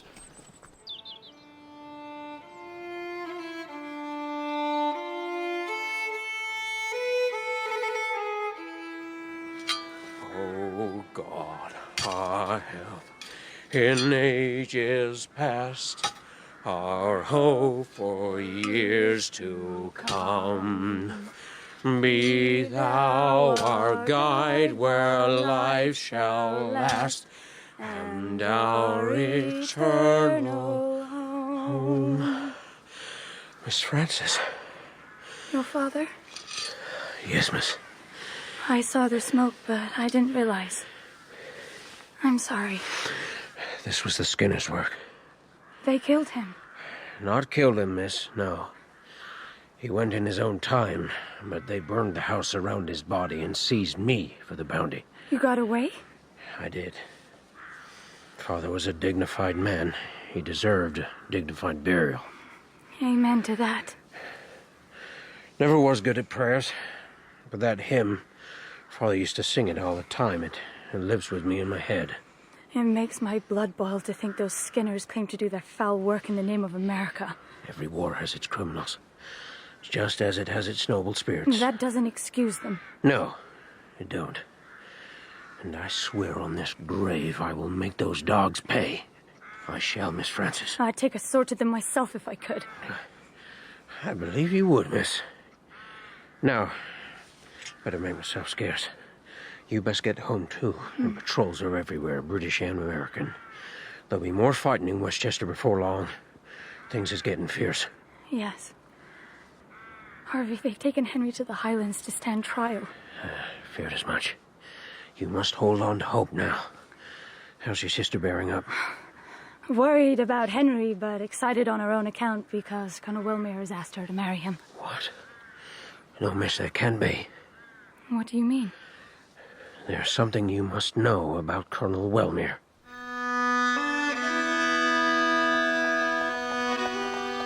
Keep up a steady pace. We'll be at headquarters by nightfall. If we stumble on a British patrol, what will you do then? Well, if we do run into troops, they'll be American. The road to the Highlands has been secured. We used to ride this country when we were boys, remember? Peaceful days. Seems a long time ago now. I was picturing myself in a uniform even then. You were always the soldier. I thought I'd be a lawyer or a scholar. For king and country, I did what most young men of our upbringing did. You could have changed sides when the revolution started. Plenty who trained in England did. Not me, Peyton. I swore allegiance to the crown. I could never unswear. Even if I have to hang. Peyton, what are you going to do about Francis? I don't know. I don't even know what I've done. Let me ask you something. What does Isabella Singleton mean to you? Nothing. Not in the sense you're suggesting. That sounds like there was something. No. At least not from my side. When I was stationed at headquarters, she was there too, with her father and brother. We danced together a few times, that's all. She is very beautiful. Yes, and she knows it. Has she been saying something? When you were away, she toasted you at dinner. The most handsome man in the American army, something like that. Damn her!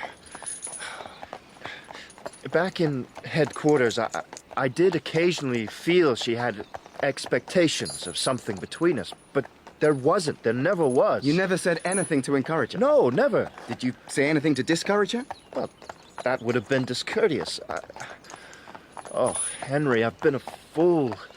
Isabella Singleton is used to getting what she wants. I should have made it clearer.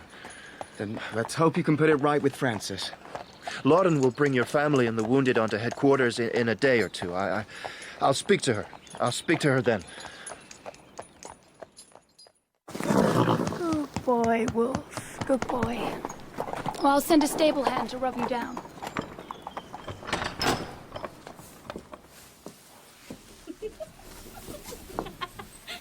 What?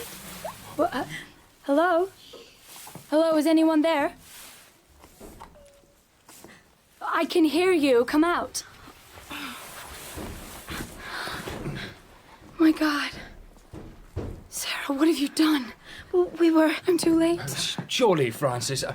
I leave today, and we are betrothed. You are unspeakable, Colonel Wellmere. Sarah, you must come with me to the house, quickly. Why? What is it? You have no right. Well, I have every right, Wellmere, and you know why. Ouch, Francis. If I were you, Colonel, I should take your pass, get on your horse, and leave this house while you can. Francis, no! Well, trust me, Sarah. Come with me. Sarah, darling, there's no easy way to say this. That man, Wellmere, he's already married. What? No, he can't be. Oh my God. No. Harvey says it's a talk of New York. The woman Wellmere left behind in England has arrived at the British garrison and is demanding to see him. It must be a mistake. I don't think so. Harvey says she's in New York now, waiting for him. It can't be. He can't be right. You saw Wellmere's face. I don't think there's any doubt. My God. What have I done? What have I done?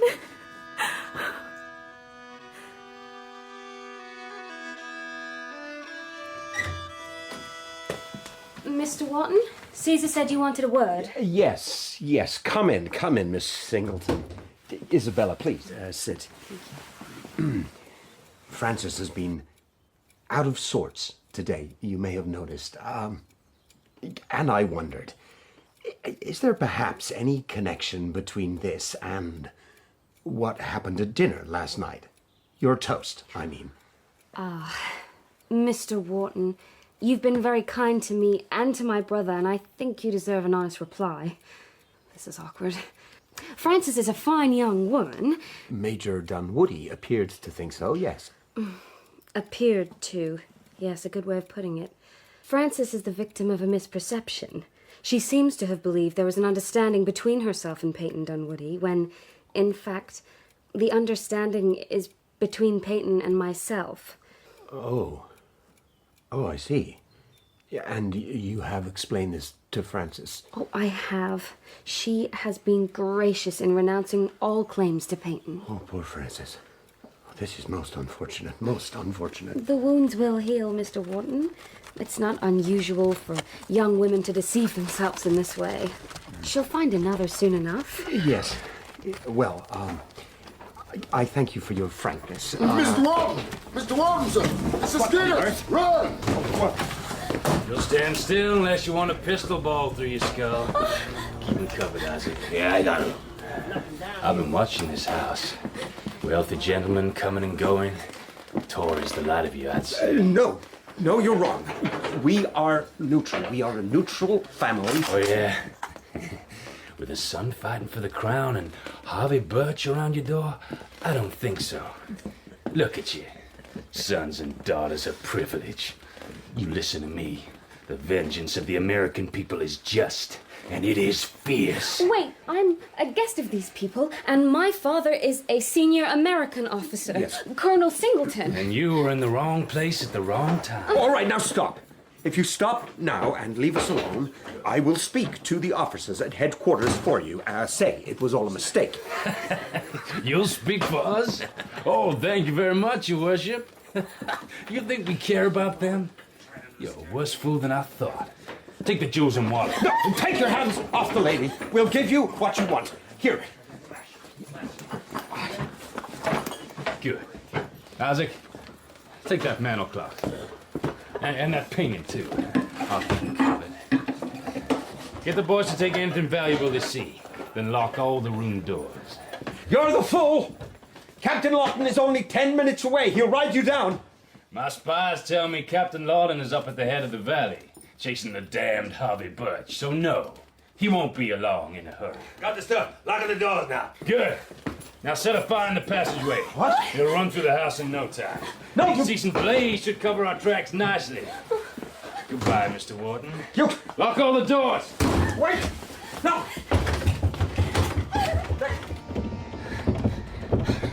Let us out! Let us out! There's someone in here! Smoke coming through. Sarah, help me with the window. Quickly! My God, the shutter's barred on the outside. Francis, Oh, God. Open your eyes. Open your eyes, Sarah. Sarah! Mr. Walt! Mr. Walt! Give me a hand, sir. I'll pull you out. Help Miss Isabella first. Your hand, miss. Thank God. Come on, sir. Oh, well done, Caesar. No, I can manage. Thank you. Quickly, men. Get buckets. Form a chain from the well. Mr. Wharton, we saw the flames. What happened? Your damn Skinners. That's what happened. They are not my Skinners. Americans they may be. Patriots they are not. Oh, it's taking hold of the whole house. Come on, men. Move it, move it. I don't think we can stop it. Where are Miss Sarah, Miss Francis? Sarah's bedroom. I remember I heard voices. They're still in there?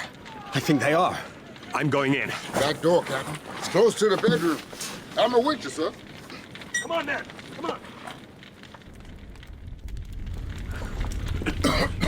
This way, Captain. Where's the bedroom? To your right.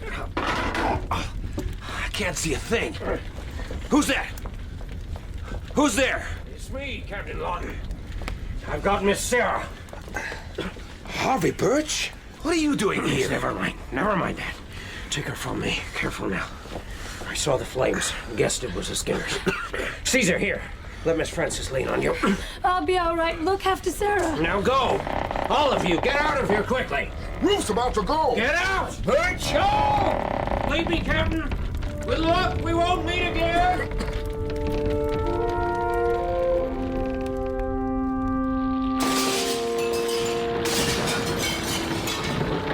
Harvey Birch was in there. Saved your daughter, sir.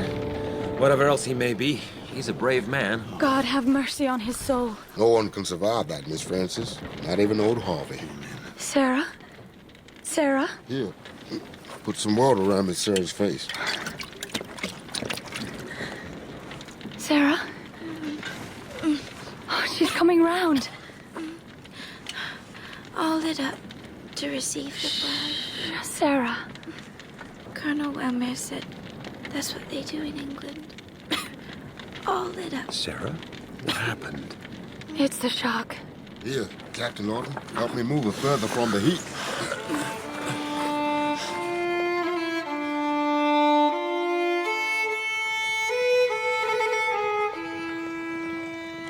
Mr. Wharton, the carts are ready.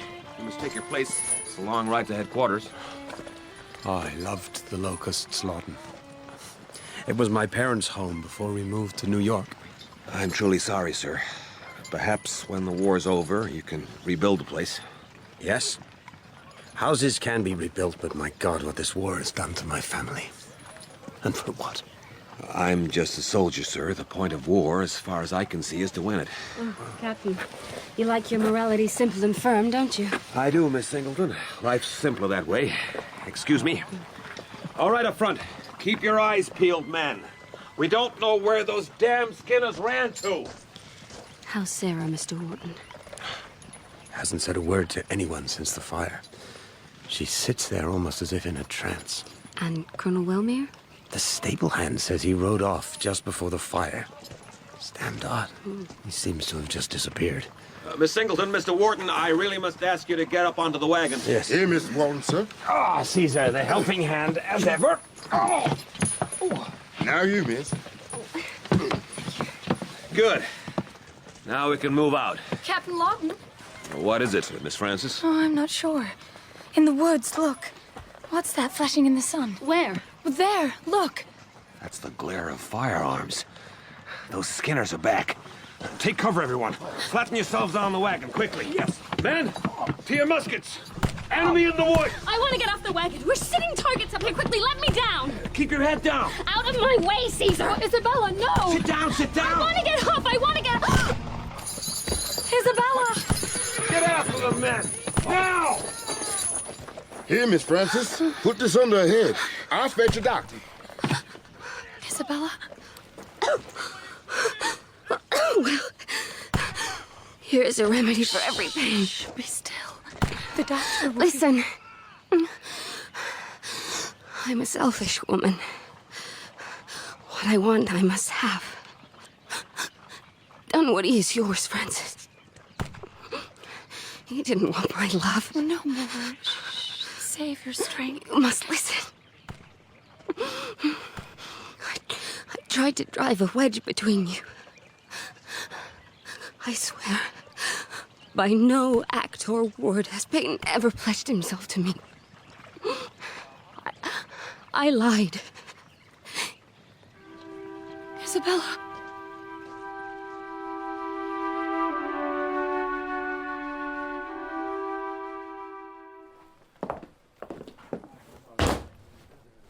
Colonel Martin, sir. This is Captain Wharton, His Britannic Majesty's 60th Regiment of Foot, presenting for trial as ordered. Thank you, Major Dunwoody. Captain Wharton, the accusation is that... yes. Being an officer of the enemy, you passed the pickets of the American Army at White Plains in disguise, and have thus subjected yourself to the punishment of a spy. You understand the charge? I do, sir, and will contest it. Within 48 hours, you ought to be brought here before a panel of military judges. I seek permission, Colonel, to appear as Captain Wharton's friend and advocate. Permission granted. You are aware, Captain Wharton, of the only sentence available to us, should you be found guilty. I am, Colonel. Personally, I should prefer the firing squad to the rope. Unfortunately, that is not within our power. The hearing will be conducted precisely according to regulations. Captain Wharton's defense requires the presence of the members of his household, sir. I believe they are about to make the journey. Very well. Captain, my advice is to spend the time you have thinking carefully about what you will say to us. Escort the prisoner to the guardroom, Major. Sir. Sarah, are you all right? I wish it were me who died. Oh, don't say that. You have to start again. Put Wellmere behind you. I know, but I feel so foolish and so worthless. Your worth is a great deal more than him, that's for sure. No one knows what happened between you and Wellmere. If people assume he's simply run off, that's fine. When news of his New York disgrace gets out, his walking out will be seen as a lucky escape for you. I wish that was all there was to it. Did I love him? Well, I thought I did, otherwise I would never have. But if I loved him, surely I'd still love him now. And you don't? No. I feel as if he's stolen the very idea of love. Love's bigger than that. Oh, it's what we feel for each other, you and I. It's what we feel for Henry. You must remember that and be strong. When we get to headquarters, Henry will need us. I know. I think what I fell for was his poise. The red coat. Do you think when men put on uniforms and go to war, no matter how just the cause, they have any idea what it does to their families? No. Francis, will you speak to Peyton? I'll speak to him, yes. But if Henry is condemned, I don't know that I can ever marry the man who arrested him.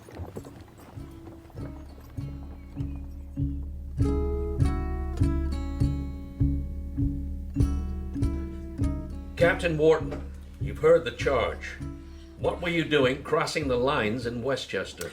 Sir, Westchester is neutral ground. Its very name implies a right for all to move over its territory. This court does not recognize the term neutral ground. Colonel Martin, surely the issue at hand is not whether Captain Wharton tricked our sentries, but whether he did so as a spy. If he did, the consequences are severe. If not, I would contend that he must be treated as any other prisoner of war officer and be paroled, and a prisoner exchange negotiated with the British. I assume, then, that you will offer evidence that Captain Wharton was not involved in espionage. We will, sir. The entire Wharton household is present, and they will vouch that Captain Wharton was engaged in a family visit, nothing more. I see. And yet he was carrying a forged pass. Sir, Captain Wharton is a spirited young man. There is no denying that he acted imprudently. Foolishly, even.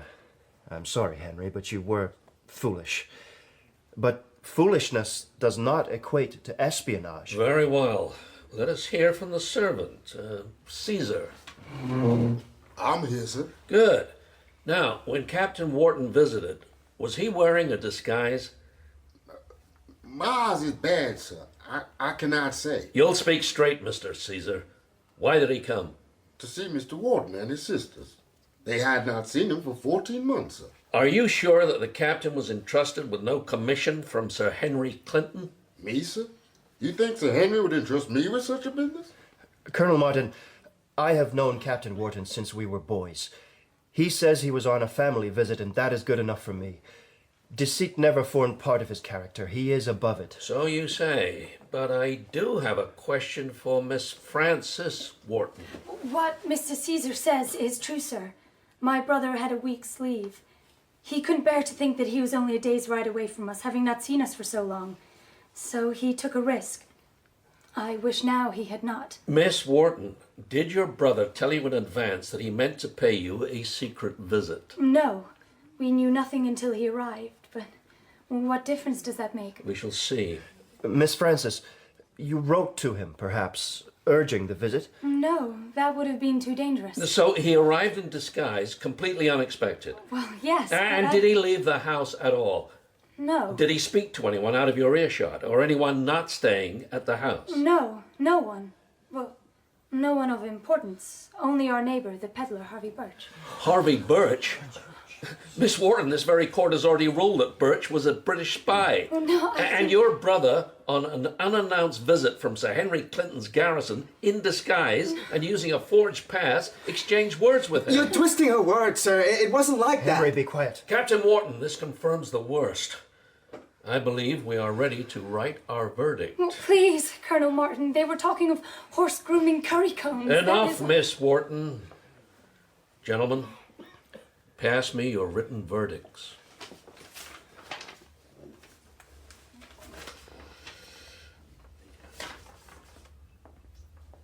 I see. Captain Wharton, you must prepare yourself. Henry Wharton, you are detected as a spy. According to regulations, you shall be executed by hanging at 9 o'clock tomorrow morning. Oh, no, please. My boy. At 9, can we give him no longer? It is the customary time. Only Washington has the power to extend it or to pardon.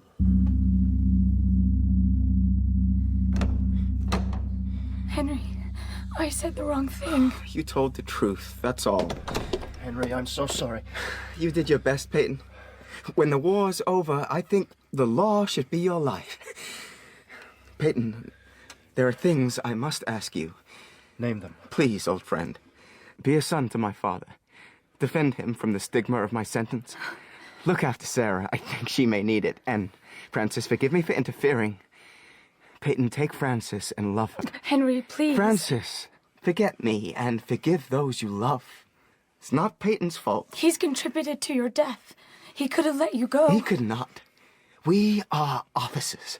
It's a matter of duty. Had I been in his position, I should have done the same thing. Oh, it's not a question of blame. It's a question of how I feel. I cannot live the rest of my life married to Peyton when, in the back of my mind, I shall see you in that courtroom, condemned to the gallows. Henry, here is my pledge. Whatever Frances decides, I shall comply with her wishes. Oh, Peyton, this is such injustice. Is there really nothing more we can do for Henry? If only I could speak directly to General Washington, but he's nowhere to be found. I've sent out messengers, but he seems to have disappeared off the face of America. And there's no one else? Well, to move Colonel Martin and his colleagues would take someone quite out of the ordinary, believe me. Henry, do you remember when you arrived at the Locusts, our gentleman visitor? What about him? When I walked him to the road, he left me in no doubt he was a man of influence. And this is the point. He said if ever he could help our family, he would. Francis, really, I'm not going to pin my hopes on a passing dandy. Well, he was not a dandy. Well, who was he? What was his name? Harper. His name was Harper. Harper? Are you sure? Of course I'm sure. The name Harper crops up constantly here at headquarters. I've been in meetings where Harper's information has changed our entire strategy. I've never met him. I don't know anybody who has, but his name is whispered everywhere. It is said that he's very close to Washington himself. If Washington can't be found to help us, then perhaps this Harper can. Or perhaps at least you can get a message to him. Yes. Hold on to hope, Henry. Night will be on us soon. I must make good use of what time we have.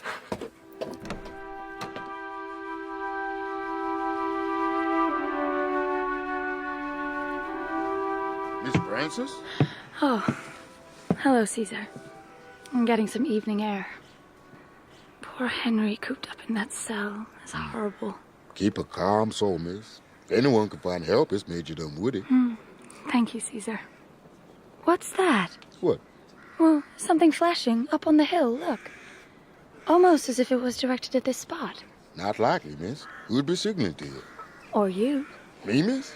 Someone signaling old Caesar? No. Wild old hills, then. Rocks and trees, few sheep paths. Nothing up there concern you, miss. Best go to bed now. Yes. Soon. I may take a little stroll first through the camp. Calm myself, as you say.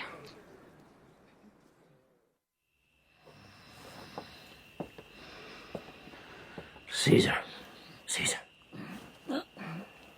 Harvey, you're a sight for sore eyes. We thought you was dead. How'd you get past the sentry? Waited till they was eating. You saw my signal? Uh-huh. Master Henry all alone, except for one guard. Miss Francis gone for a walk. Damn. Couldn't you stop her? You ever tried stopping Miss Francis, Harvey? Yeah. Well, I guess she'll do no harm. Shine your lantern. Now, how do I look? Like one fine brimstone, holy roller, old-time preacher. Then follow me, pilgrim, for judgment awaits us all. Quickly, put on this cloak and hood.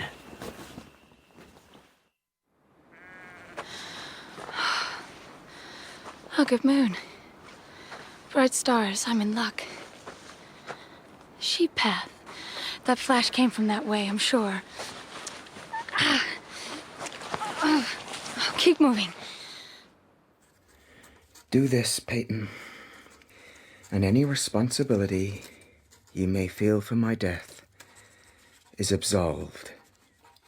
You will have done your duty. With every affection, Henry. Preacher and his servant come to see you, Captain. I don't want a preacher. Come, Captain Wharton. Even a spy deserves absolution. God bless you, trooper. Close the door behind us, as a good man. I don't know who the hell sent you, but you can go back where you came from. I can make my own peace. That is no way to talk to a man of God, Captain. Harvey Birch! We thought you died in the fire. Quietly, Captain. Now see who I brought with me. Off with the hood, man. Eden, Captain. Caesar. We're here to get you out. Escape? But Dunwoody believes there's a chance this man Harper... Captain Wharton, you must trust me. Unless you get out with me right now, you hang tomorrow, no question. Now take the cloak and hood from Caesar. You must swap clothes. What? Into the bag, Caesar. What's this? A wig and a parchment mask. It'll serve well enough in the dark. What about Caesar? When they find him? I tell him Harvey forced me a gunpoint. Now hurry. That's it. Wrap the cloak around you. You think there's no chance of Harper obtaining a reprieve? As sure as if I'd have heard it from him myself. Not a chance. Well, if you're sure. Caesar, make sure this letter is left in the cell. Mm-hmm. It's for Major Dunwoody. Good luck, Captain Wharton. Move quickly and we may avoid a hanging. Trooper! Trooper! Sir? Madame Fool servant forgot to bring the most important book of all. Forgot the Bible, sir? Oh, no, the Christian criminal's last moments for them who die a violent death. Do you have a copy here? Never heard of it. We shall have to go back for it. As you say, sir. And leave the prisoner be a while. Yes, much to think about. Damn this moonlight. Ride steadily after me, Captain, as a servant should. Don't turn around. I can look back as if I'm talking to you. Surely, if we make a dash for it, we could be off the road and into the scrub before they notice us gone. How long do you think that miserable Dutch horse would hold his speed pursued by the Lorton's Virginians? Every foot we gain without giving the alarm counts a day in our lives. What can you see? See the sentinel in the field, a little ahead of us. He's eyeing us a little too keenly. I wish I could throw off these clothes. Wait a little. If you need a warning, look to your left. A gallows. Prepared for you. Now keep your mouth shut. Evening, trooper. And the night's getting cooler. Aye, sir. Godspeed you. Thank you, trooper. Come on, man. Keep up. He's gone. Now keep up the trot. Look out, Captain. Get yourself ready. There's a ruckus back at the camp. Sergeant, sound the alarm! What is it, sir? What's happened? The prisoner's escaped. That damn preacher. Bugler, the alarm! He passed by a few minutes ago, sir, with his servant. That was no servant. That was Captain Wharton. Bring me my horse! How many men do we have? Only what's here, sir. The rest are off duty. All right, let's get after them.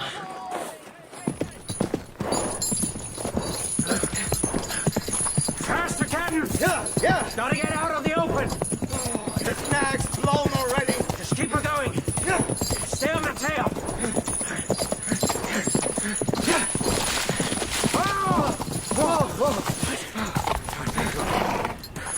The woods now. Keep close. Lose me and your dad. Moon's gone behind a cloud. I can't see where I am. Now, that's good news, Captain Wharton. Nor can they. Yeah!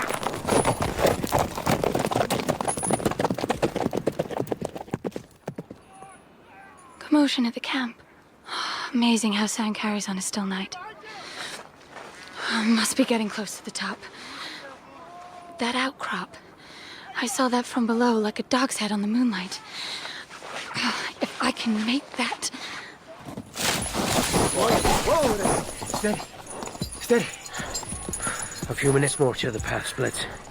Then jump off and send the horses down the lower path. Then we climb. Once we're in the rocks, they'll never follow us on horseback. Not in this darkness. Way to go on foot.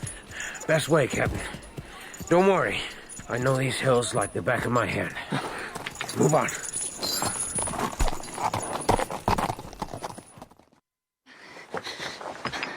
Made it. Smoke. A hut.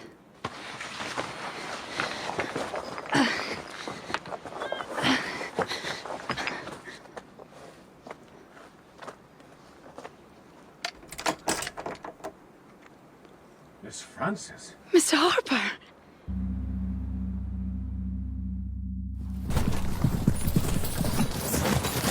Caught up with the horses, sir. But they turned them loose. There's no sign of Captain Wharton or the preacher. Damn, we've been tricked. They'll be up in the rocks there somewhere laughing at us. We can't take the horses up there, sir. No, hope it's in the dock. Head back to camp. We'll come after them in the morning. Sure. They won't get far on foot.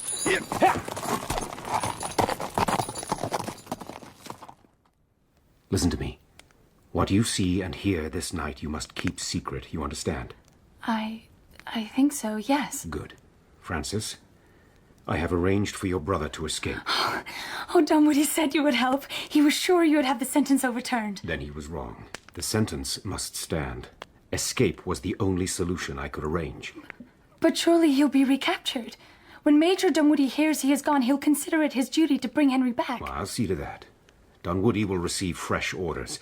Congress has better tasks for him than hunting down your brother. Then Henry is safe. Only when he reaches the British lines. At the moment, he's on his way here with the peddler Harvey Birch. Harvey Birch? Then he's not dead. I knew there was something odd.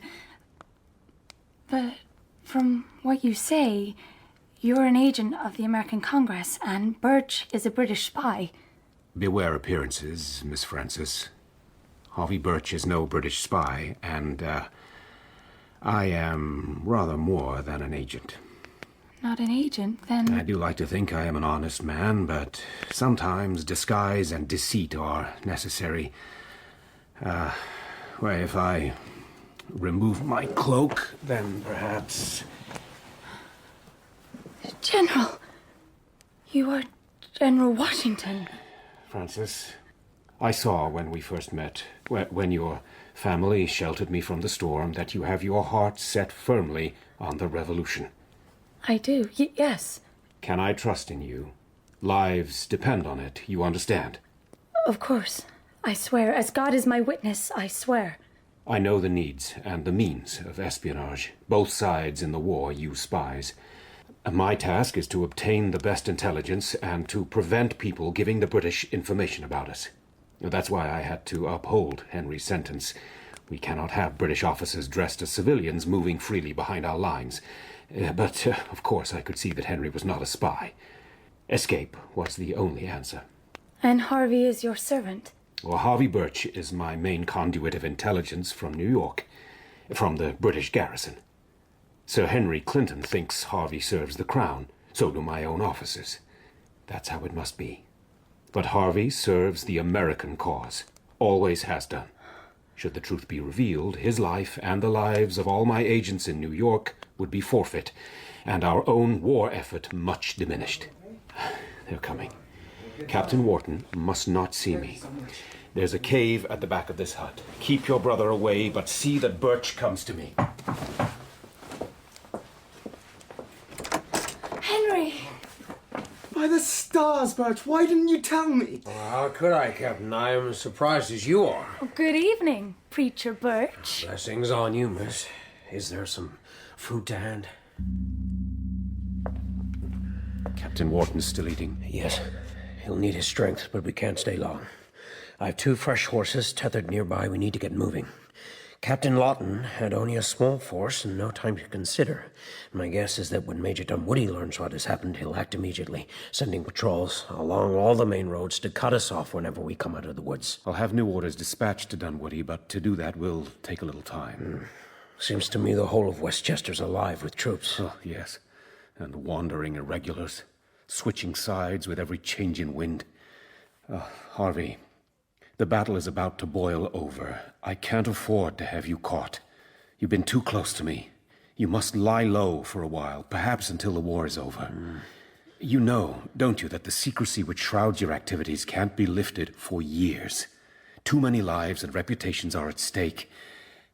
And for you, I'm afraid things may become very difficult. I've thought about that.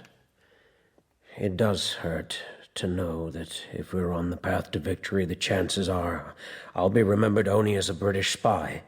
But so be it. I knew what I was doing.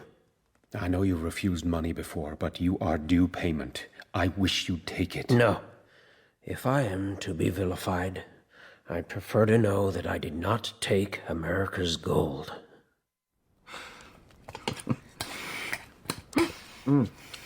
Francis, I don't know what part you played in all this, but you are a remarkable woman. I think we're both a bit headstrong, Henry. Maybe it's a family trait. Then it's a dangerous one. Perhaps it's what makes you and I so close, despite everything. Perhaps. Well, all I know is I want you out of here and safe. My God, what have I brought on you all? You and Peyton and poor Father. The best way to help our family is to concentrate on your own escape. Send a message from New York saying you're safe. That alone will put years back on Father's life. I'll do my best. Time to go now, Captain. I'd like to be at the coast by dawn.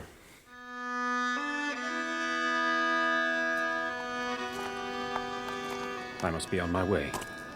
Follow the sheep path ahead of you. It's safe. Keep moving downwards until you see the lights of the camp. The path leads out onto the road. Your task is to stop Major Dunwoody from setting out in pursuit of your brother before my changed orders arrive. They will take perhaps 2 hours. A strange task. Deceive my lover to save my brother. You love them both. With all my heart. Then use any means. And, Francis, one more thing. Birch has risked his life for America. He's risked it twice over for your brother. Things may go hard for him. Take this note. If after the war my words can help Harvey's reputation, use it.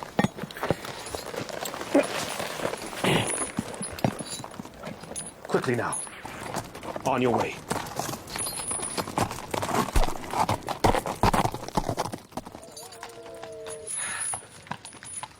Hard work till we're on the plain, Captain Wharton. The going will be easier then. Wolves! The least of our worries, sir. Once we crested the hill, our task is to make the coast without running into a patrol. The coast? There are British ships anchored in the Sound. Reach them, and you're safe.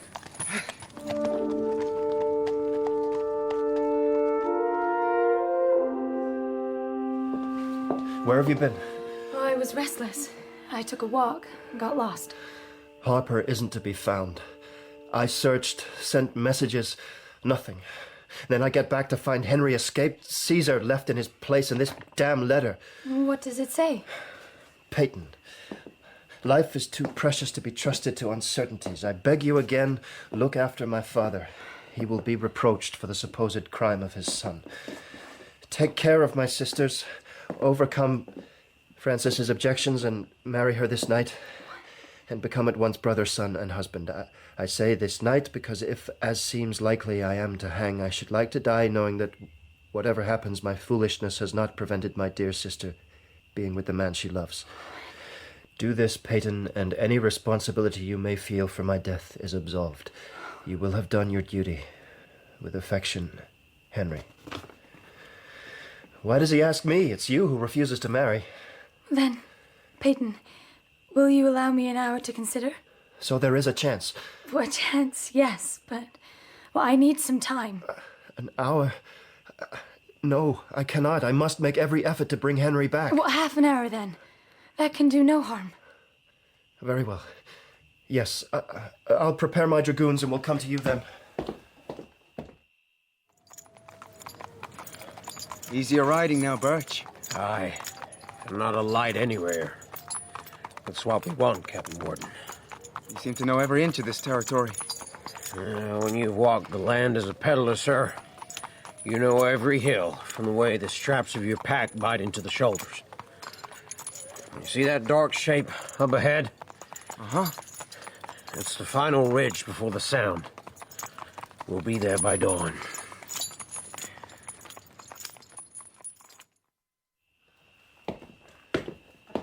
My troopers are ready, Francis, and I've already sent Lawton's platoon off along the low road towards the coast. With me behind and Lawton in front, we're sure to trap him.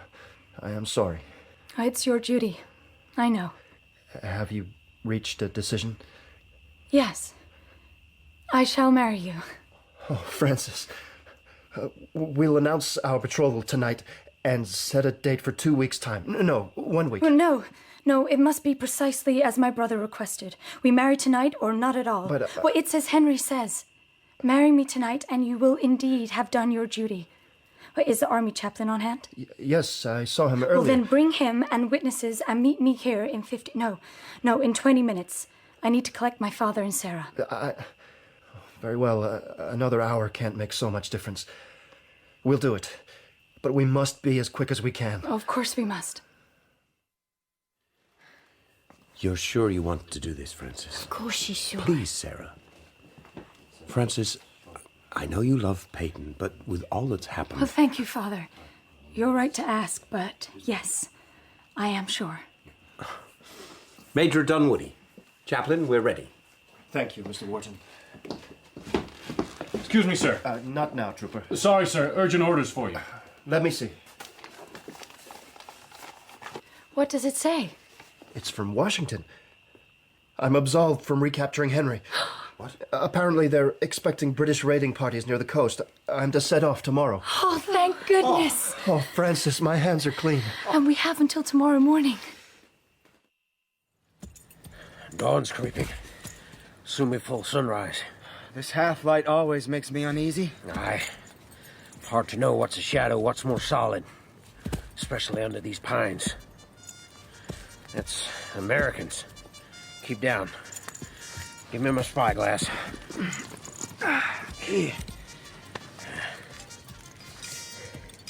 It's Lawton's troopers. They're resting in the dip. You're sure it's Lawton? Yeah. He's stomping around like Hercules. I know that huge form anywhere. And this is what we'll do. You carry on down the path behind us. It'll lead directly to the coast. I'll meet you at the cliffs in an hour. What are you going to do? Make sure Wharton's men don't come over the hill in this direction.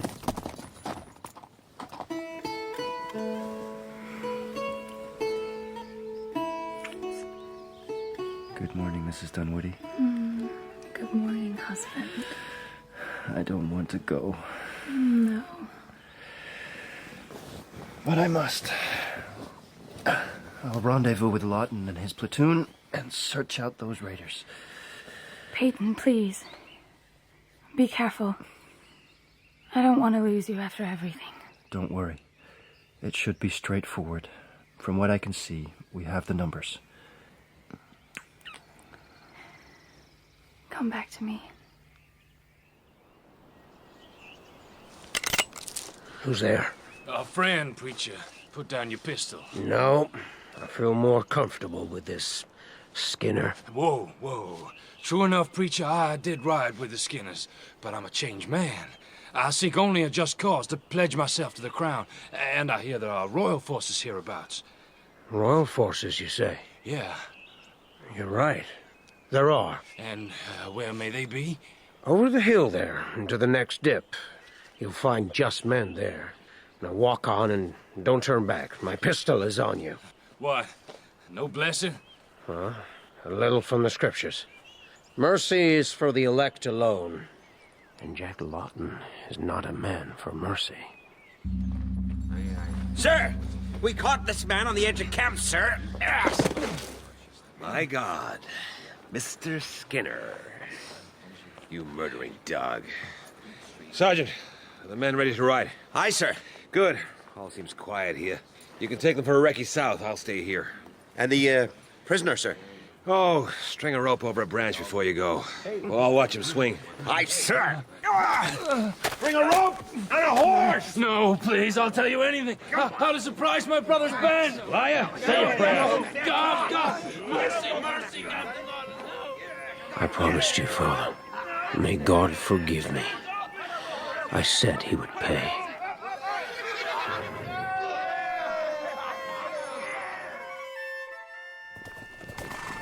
Steady pace, men. Keep the horses fresh. We've time on our side. Sir! What is it, Trooper? Message from headquarters, sir. The British force is much bigger than expected. They brought horsemen up from the pass, and there's some action out at sea. Lawton will be isolated. Double time now, men. Captain Lawton needs us.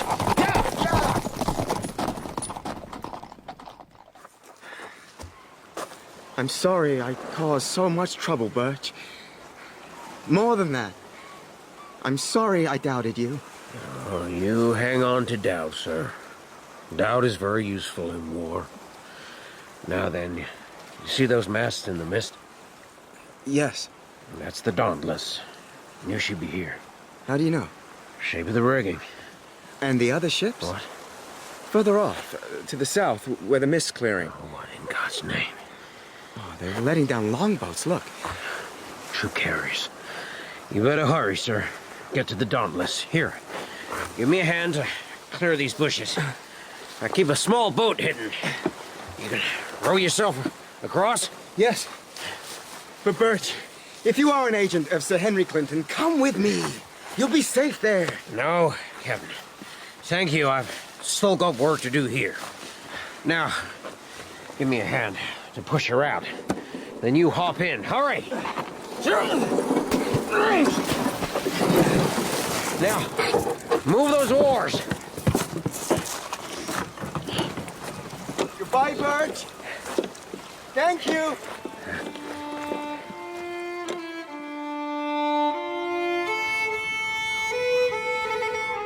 Sergeant! Troopers!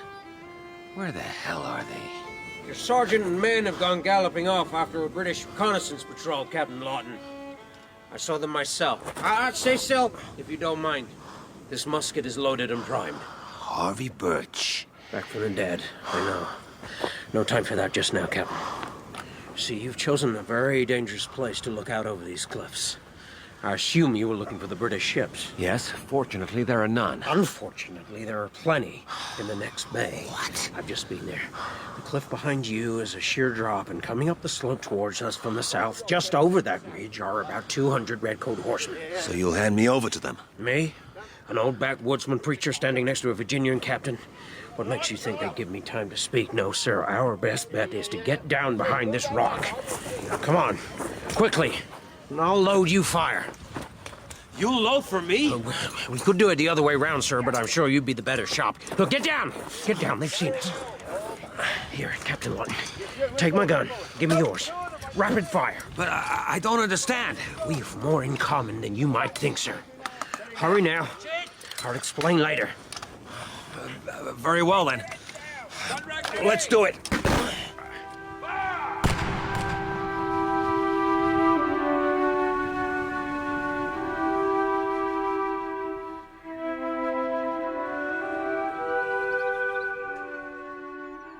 We were too late.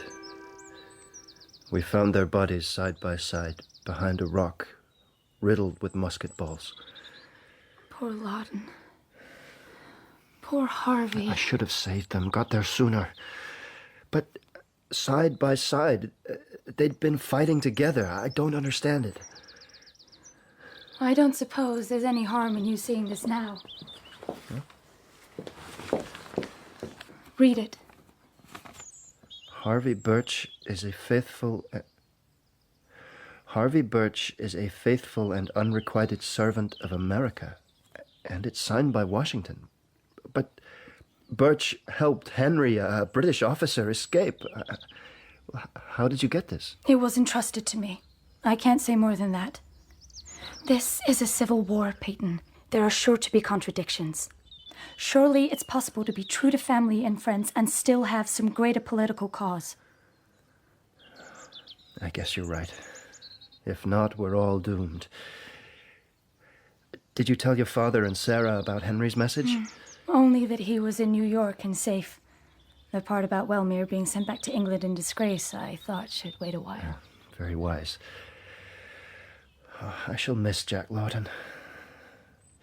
Do you think when the war is over, the wounds will be healed, our differences mended?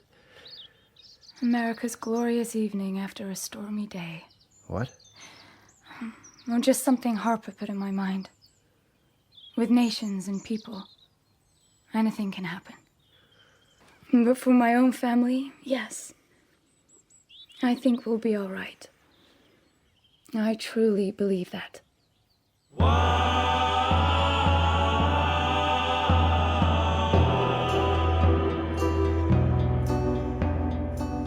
In The Spy by James Fenimore Cooper, Harvey Birch was played by Bern Gorman, Francis by Rose Leslie, and Henry by Alex Waldman. Mr. Wharton was James Lely, Sarah, Francine Chamberlain, Mr. Harper, Timothy Watson, and Caesar, Richard Pepple. Peyton Dunwoody was Simon Bubb, Captain Lawton, Gerard McDermott, the Skinner, Adam Billington, Isabella Singleton, Victoria Inez Hardy, and Colonel Martin, Paul Moriarty. The Spy was dramatized by D.J. Britton and directed by Sasha Yevtushenko.